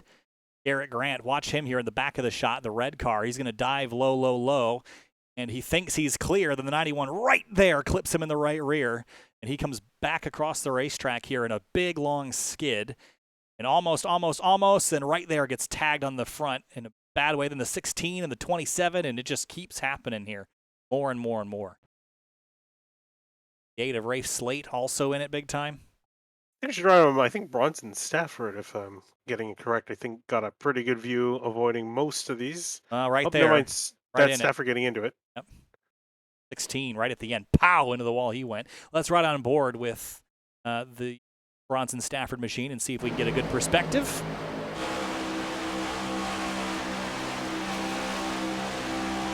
He can't see nothing up ahead. He's got cars all in front of him, and then they start checking up, so he already got some damage there with the 29. Past one part of the wreck, second part of the wreck, and then gets into the 8 of Ray Slate. And still manages to avoid the 5, and didn't even tell who that was. He spun across the track. On board with Garrett Grant.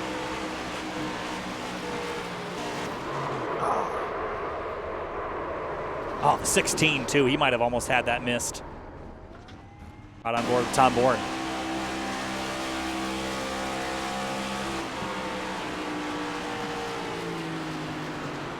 Right here, almost through, then bam! But with all that, Eric, you got anything? We got the 1 to green here, so had a lot of replays and chances to look at all of it, but everyone just came to pit lane. What you got for us?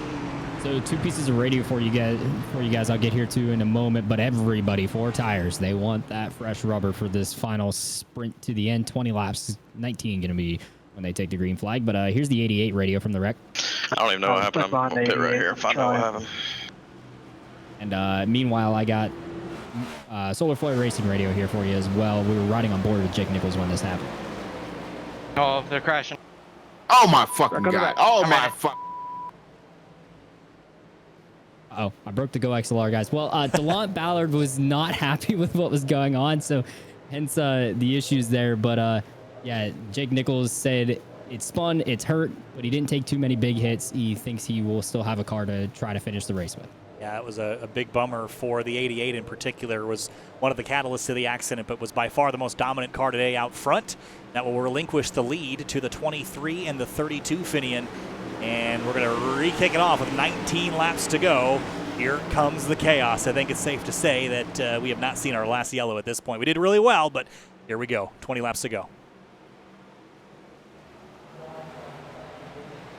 Field comes to get the restart, clean and green, no issues, no domino effect, no bunching up. So here they go. But with 20 laps to go, we talked about it earlier. Cautions breed cautions. I have a feeling we're going to see something similar like that. Well, Poole down on the bottom, trying to take the lead away from the 23 of Bowie as they go down the backstretch. Run on the outside, though. Springer giving the push to the 23. They're squirrely towards the bottom. Here comes Springer to the inside, looking for the lead. Ricky Springer back to the top spot. He has not led this race in a very long time. He led some at the drop of the green flag, but now is battling up in the mix. The 23 has the 11 of Jordan Martin. Where did he come from? Somebody bounced off the fence. Was that the 84 of Yoneshiwu? And now the 3 wide. Oh, that was...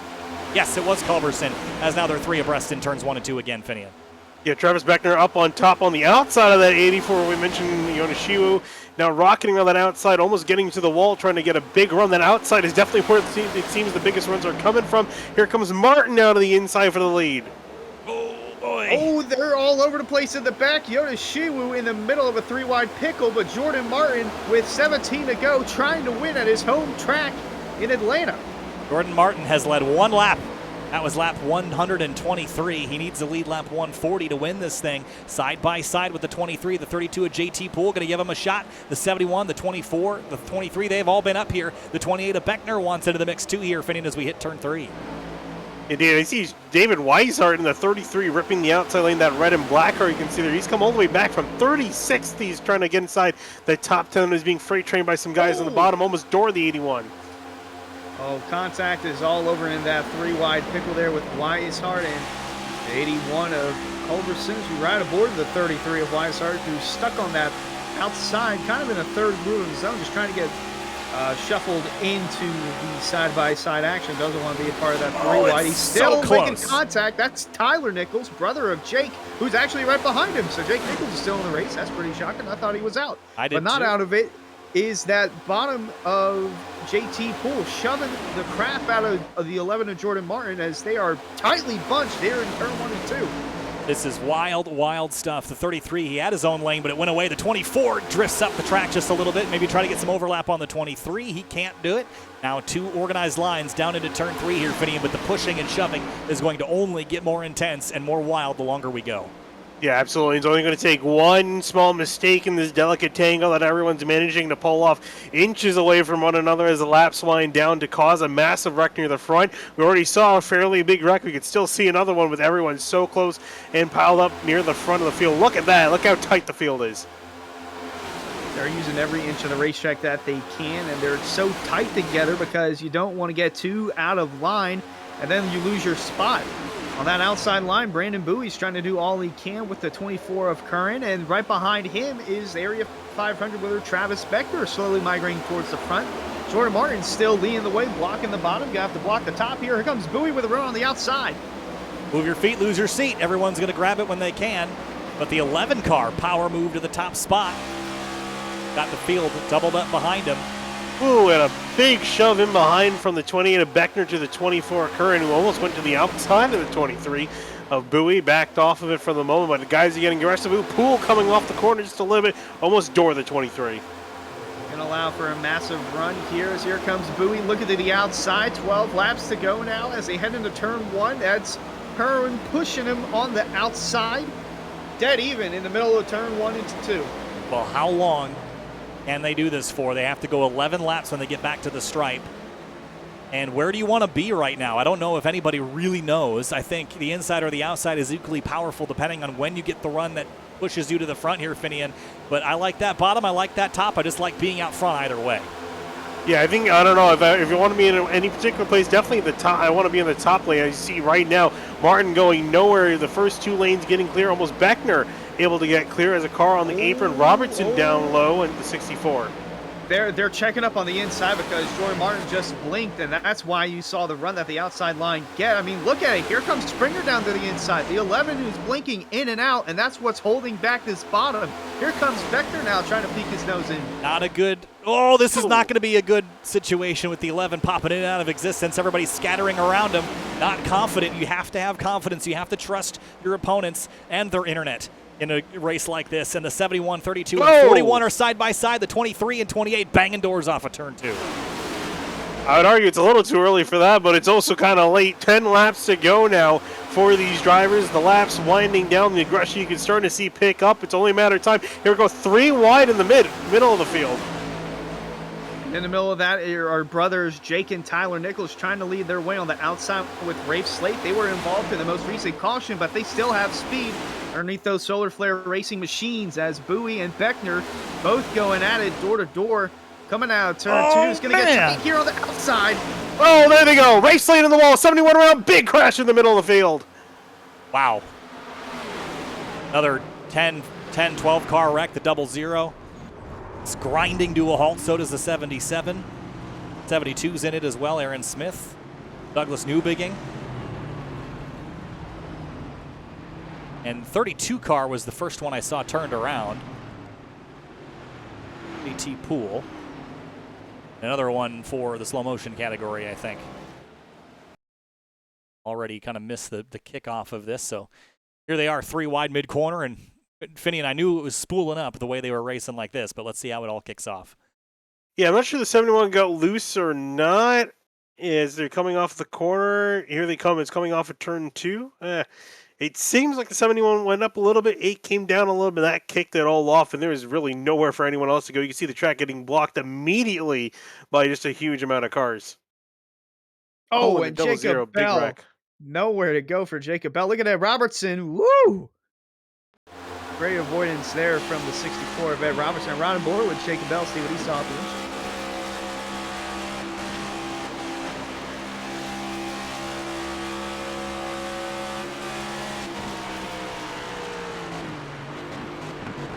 Oh, man, that was literally blindsided. Yeah, that was painful to watch, even for a sim crash, but big crash there. Oh, and there's a crash on pit lane. The one in the 45 got into a little bit of a collision. Here. Parker brakes. Oh. No. Transition. Whoa. Well, Eric Weiland, you had a good view of that on pit road. Well, thankfully, I was not standing down at that end of pit road where we decided to try to wreck. I am behind the wall, as I should be. But I can tell you guys that Rafe Slate not happy with the 71 car, which is what kicked off the incident. 71 kind of cleared hide himself. Here's radio from Fazekas Motorsports. Whoever's in the 71 is the absolute worst driver by far. As you can tell, Rafe very much not happy with Douglas Newbigging and what sparked that incident. But everybody that did come down 4 tires and feel some damage fixed for the guys involved in the incident. But that's going to be 18th on back that took tires, so the top 17 stayed out. Tires are only 15 laps old since they bolted them on, and with a restart coming under 5 to go, I don't really think you need fresh rubber at this point. It's all about the track position. And if I'm you guys, I'm keeping my eye. Whoever's in third with 3 to go, excuse me, when they get going green, assuming they go green the rest of the way, my money's on the guy in third. Well, we'll see how it pans out. I have realized that with all the chaos going on, we haven't talked much about the rest of the partners and people that make this happen. With only 5 laps to go, and we don't know if we're going to get another yellow. About time to talk about them. We've seen plenty of SimRat Market replays tonight. Fans, be sure to check out simratmarket.com for custom iRacing paint scheme templates that are simple to use and help you stay more focused on the racetrack.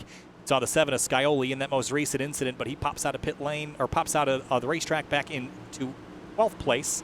And he's got the Rick's Hot Sauce. Well, he will have the Rick's Hot Sauce car later this week. Fans, be sure to check out rickshotsauce.com for some of the best hot sauces made locally in South Florida. Be sure to follow the Rick's Hot Sauce Rookie of the Year battle in the Area Cup Series and see who will take home the $100 prize as the highest finishing rookie in the point standings. And finally, if you're a fan of any driver tonight, be sure to check out areairacing.shop for merchandise to represent your favorite driver. Shop from our selection of t-shirts, sweatshirts, hoodies, stickers, and more.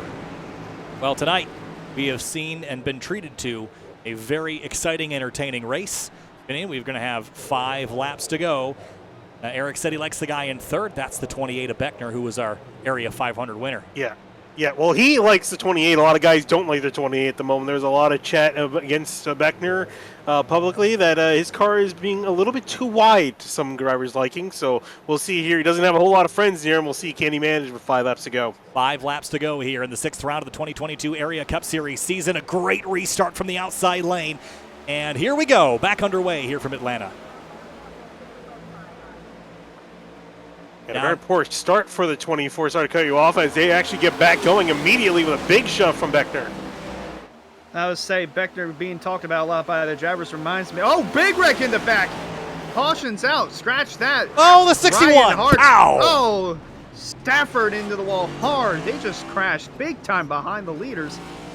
So we'll have to hold off on the Travis Beckner comment there and take a look at a replay of this massive wreck that just popped up out of nowhere. Where did that start from? I want to know. I think 19 in the 33 is where you want to look. Oh, Ed Robertson, 64. Right here. 3 wide right there. And look at it. Right here, 64 into the back of the 29 of Rabel and gets the 33. Then, yep, he's just going to go up and come back down the racetrack, collect the 19, and kicks it all off from there on out. And there's Senesac, nowhere to go, just pow. Right into the 33. And how does Stafford get involved in right this? There, it gets hooked by player. Right there. And Stafford ends up hitting the wall hard. Right on board with him. He's had a couple of hard licks tonight, I think.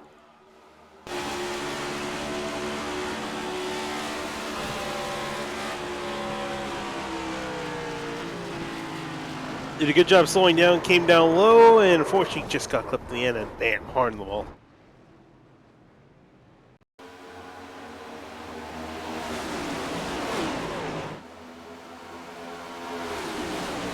And then into your living room is Bronson Stafford. Oh. And this is when I would love 3D as a technology.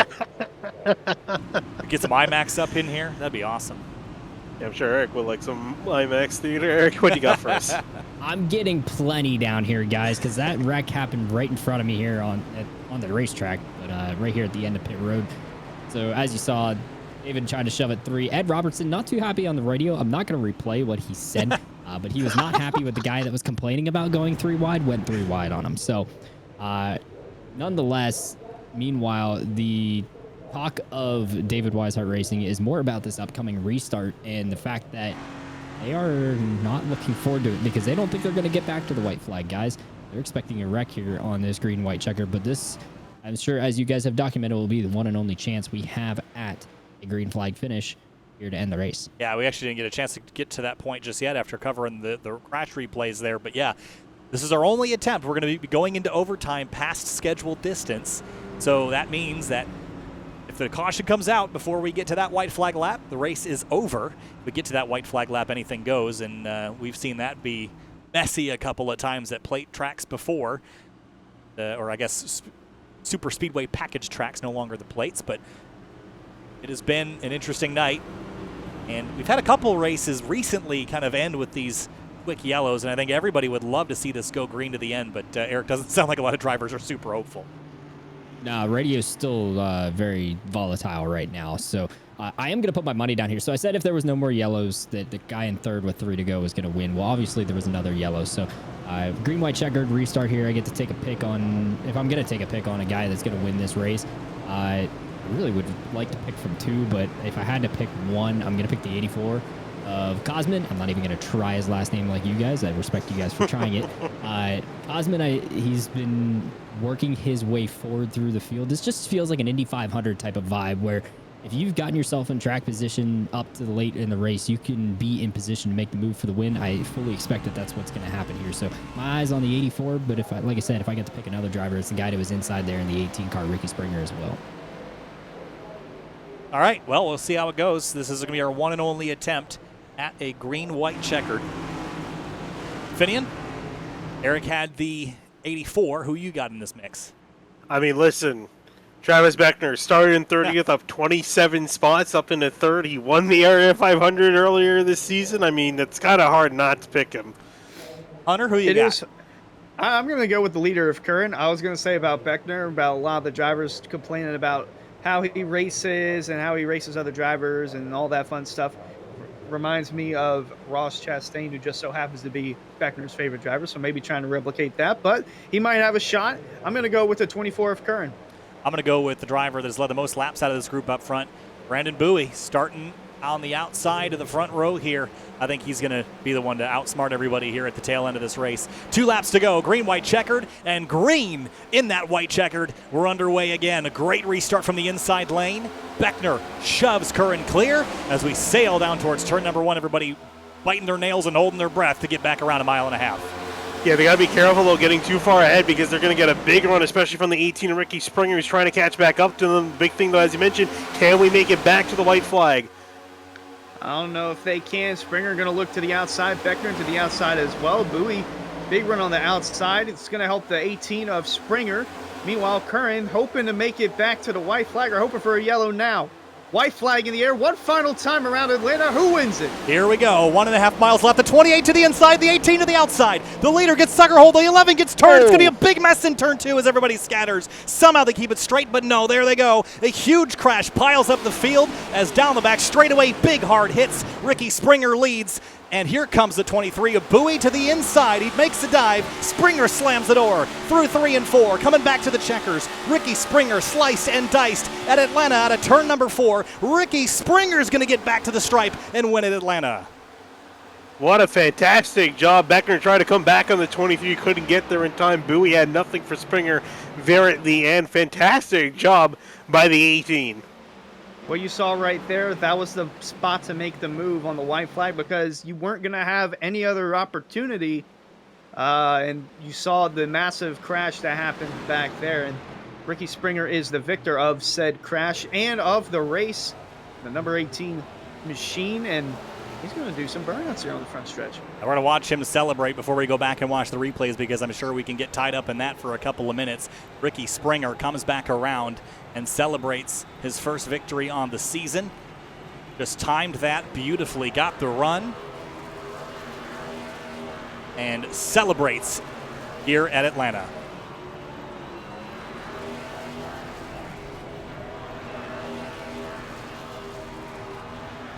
Burning it down.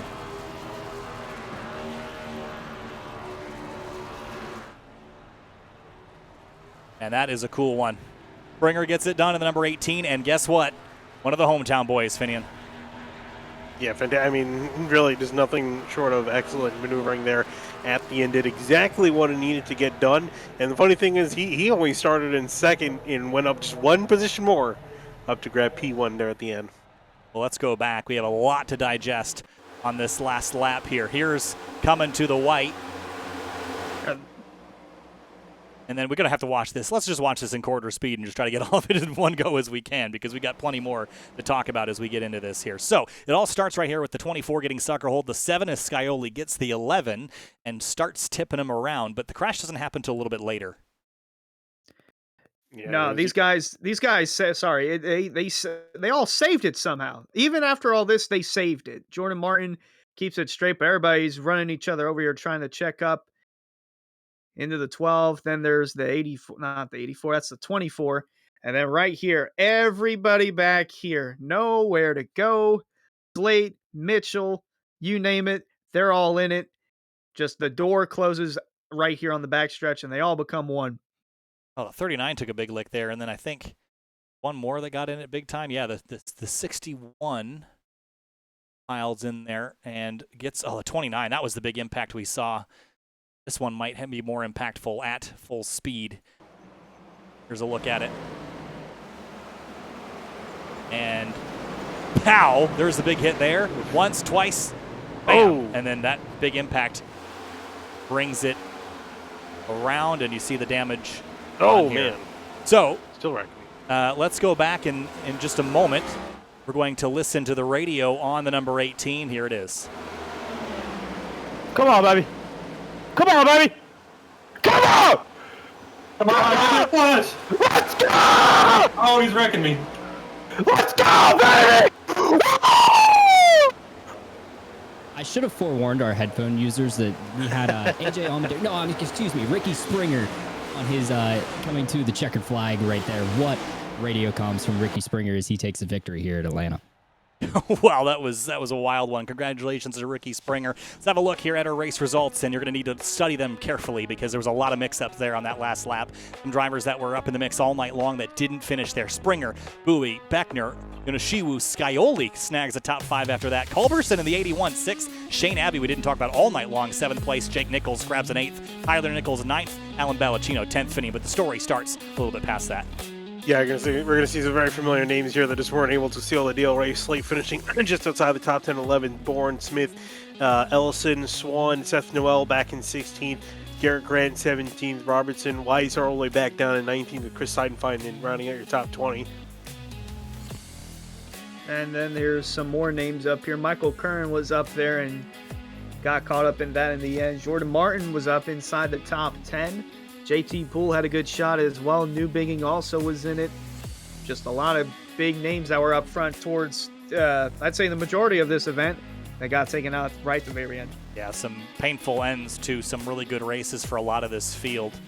And that's going to end that evening. Let's talk to our third place finisher. It was Area 500 winner Travis Beckner brings it home third after a wild finish here at Atlanta. Travis, tonight we expected to see a lot more crashing than we saw, but when the crashes happened, they were big. You were ahead of them. Take us through your night. Man, what a night. Was fun. Started 30th, got third. Good job for Ricky for winning the race. Happy for him. But sent it 3 wide earlier on in the race, and when anybody else does it, I guess it's okay, but when I do it, it's not. But then after that, got sent 3 wide myself by someone on the red line, and had to come back through the field again. Missed the wrecks, which was crazy because they all happened right beside me. Well, it was certainly a wild night, Travis. Bring us through that last restart. It was all about where you positioned yourself. Anything else you could have done on that restart, or was it just kind of fate from there on out? If I would have blocked the run a lot better than what I did, I think I could have had a chance, but just also didn't have any help behind me when they were 4 wide going into 4. And like I said, good win to Ricky, but who got second? Brandon Bowie in the 23. Ah.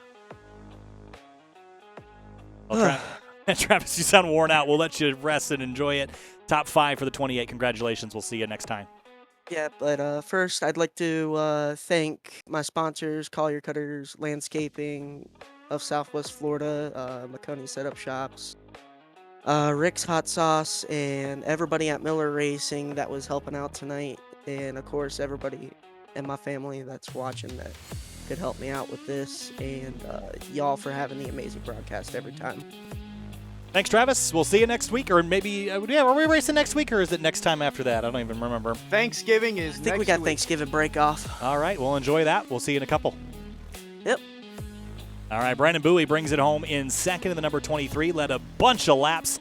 Didn't quite pan out. Brandon, I had you picked there on that restart. I thought you were going to bring it home, but the inside lane got such a good launch. What could you have done different to bring home the checker tonight? Man. This one's going to sting, honestly. Not chose the high side.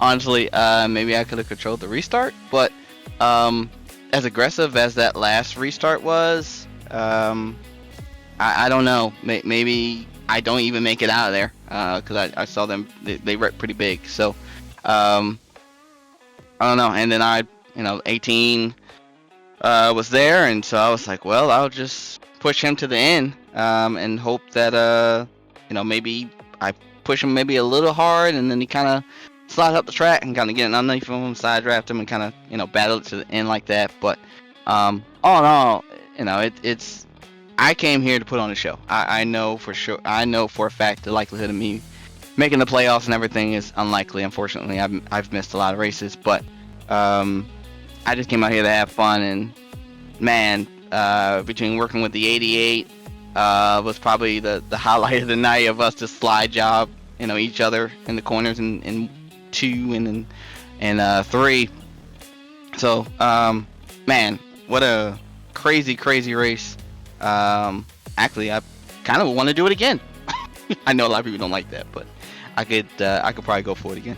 Well, 141 laps later, got an extra lap even there, Brandon, but you won 140 more. Congratulations, though, a second place, a strong run for you tonight, and we'll see you next time.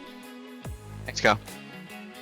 Move on now to our race winner, Ricky Springer. Gets it done, celebrated out at turn number 4, screaming on the radio, Ricky. First of all, congratulations. Second of all, that had to be a wild feeling as the field piled up behind you and there was nobody close enough in the mirror to do anything about it. Take us through your night, your race, and the slicing and dicing it required to finish out front. Yeah, absolutely, Kyle. This Ghost Energy Toyota Camry was on rails, and it was good late on in the run, and I feel like that's where we kind of had everybody most of the night, was kind of saving those front tires and keeping us from getting tight. But a great push by Brandon there at the end. I mean, there was nothing that either of us could have done more perfect than to get out in front of that 28 car. And, everything throughout the night I felt like I did right. And I was just waiting for that one incident, like it's happened to me all season, to happen again and us to have another bad finish. Well, looking through the race in terms of what we expected the pacing of the race to be like, I thought we were certainly going to get a caution around that pit stop sequence. How much did that kind of throw off any planning, and how much can you plan here? When you expect cautions and you don't get them, or you get cautions when you weren't expecting, it seems like it's hard to control your destiny. Yeah, absolutely. I mean, I didn't really play the pit stop game under the cautions and everything like that. I kind of had a preset strategy that I was going to pit on these laps, caution or not, and fortunately it worked out for a lot of guys that didn't. So it's just it's a luck of the draw at this place. It's like any other super speedway, and you just got to be in the right place at the right time throughout all 140 laps. Well, you're in the right place in the right time at the end of 141 to be exact, Ricky. Overtime victory. Congratulations. Celebrate this one, and we'll see you next time. Absolutely, and just quickly, I want to thank Ghost Energy for coming on board. They've done so much for me throughout this whole entire season of area and a couple other leagues as well. It's great to have them on the car. I'd like to thank everybody watching at home, and y'all do a great job up here. Thanks, Ricky. Appreciate the kind words, and we'll see you next time. Enjoy the win. Thank you, Kyle. All right, that's going to wrap up our conversations tonight with our top 3 results and finishers. Eric Wineland, real quick, final thoughts here at Atlanta. Much more tame than I thought it was going to be, of course, until the end right there. But after what we saw last week at Gateway, I was really fearful for this race and how these guys were going to run it. But they kept it pretty straightforward. We got to see some tire fall off, some handling issues, which is, kind of Atlanta's characteristic, albeit on the new surface. I didn't expect it. But nonetheless, the guys that put themselves in the best track position late in the race were going on to win. And I flipped a coin and chose Cosman. I should have flipped the other way and chose Ricky because he ended up bringing home that W, and that was big for him and his team. Qualification to the playoffs as long as he's in the top 20 in points by the time the regular season's over. Hunter, final thoughts quickly on Atlanta, 141 fantastic laps. Well, at the end, it got very exciting. I still miss old Atlanta, but nonetheless, Area put on a show once again in the Cup Series tonight. Tomorrow night, it's going to be the trucks that are going to get it done. And Eric, you're going to be in the Truck Series race, if I'm correct on that. I need some help because the point situation is not looking too good. You might see me try to steal a checkered flag tomorrow night. Yeah, I'll be in the booth tonight, or I'm already in the booth tonight. I mean tomorrow night, first truck race ever, so it's going to be a blast. Can't wait to be able to see all 3 races this week. Vinny, and final thoughts in Atlanta and heading into tomorrow. Yeah, no, like Hunter said, I miss all Atlanta, but this racetrack put on a fantastic show tonight. These guys did a fantastic job just trying to, for the most part, keeping the cars clean and green for majority of this race. Some excellent racing all night long. Few cautions here and there, but I think it was a lot better than what we expected going in, and I can't wait to see what the trucks do tomorrow night. Got more races this week here on SimTV. Thanks again for joining us on twitch.tv/area iRacing. Kyle Heyer, Hunter Sleppy, Finney DeCuna, and Eric Weinland bringing the action. And it'll be Finney and DeCuna, Hunter Sleppy, and Connor Horn bringing to the action tomorrow from the Area Truck Series. We'll see you tomorrow in Atlanta. See you next time.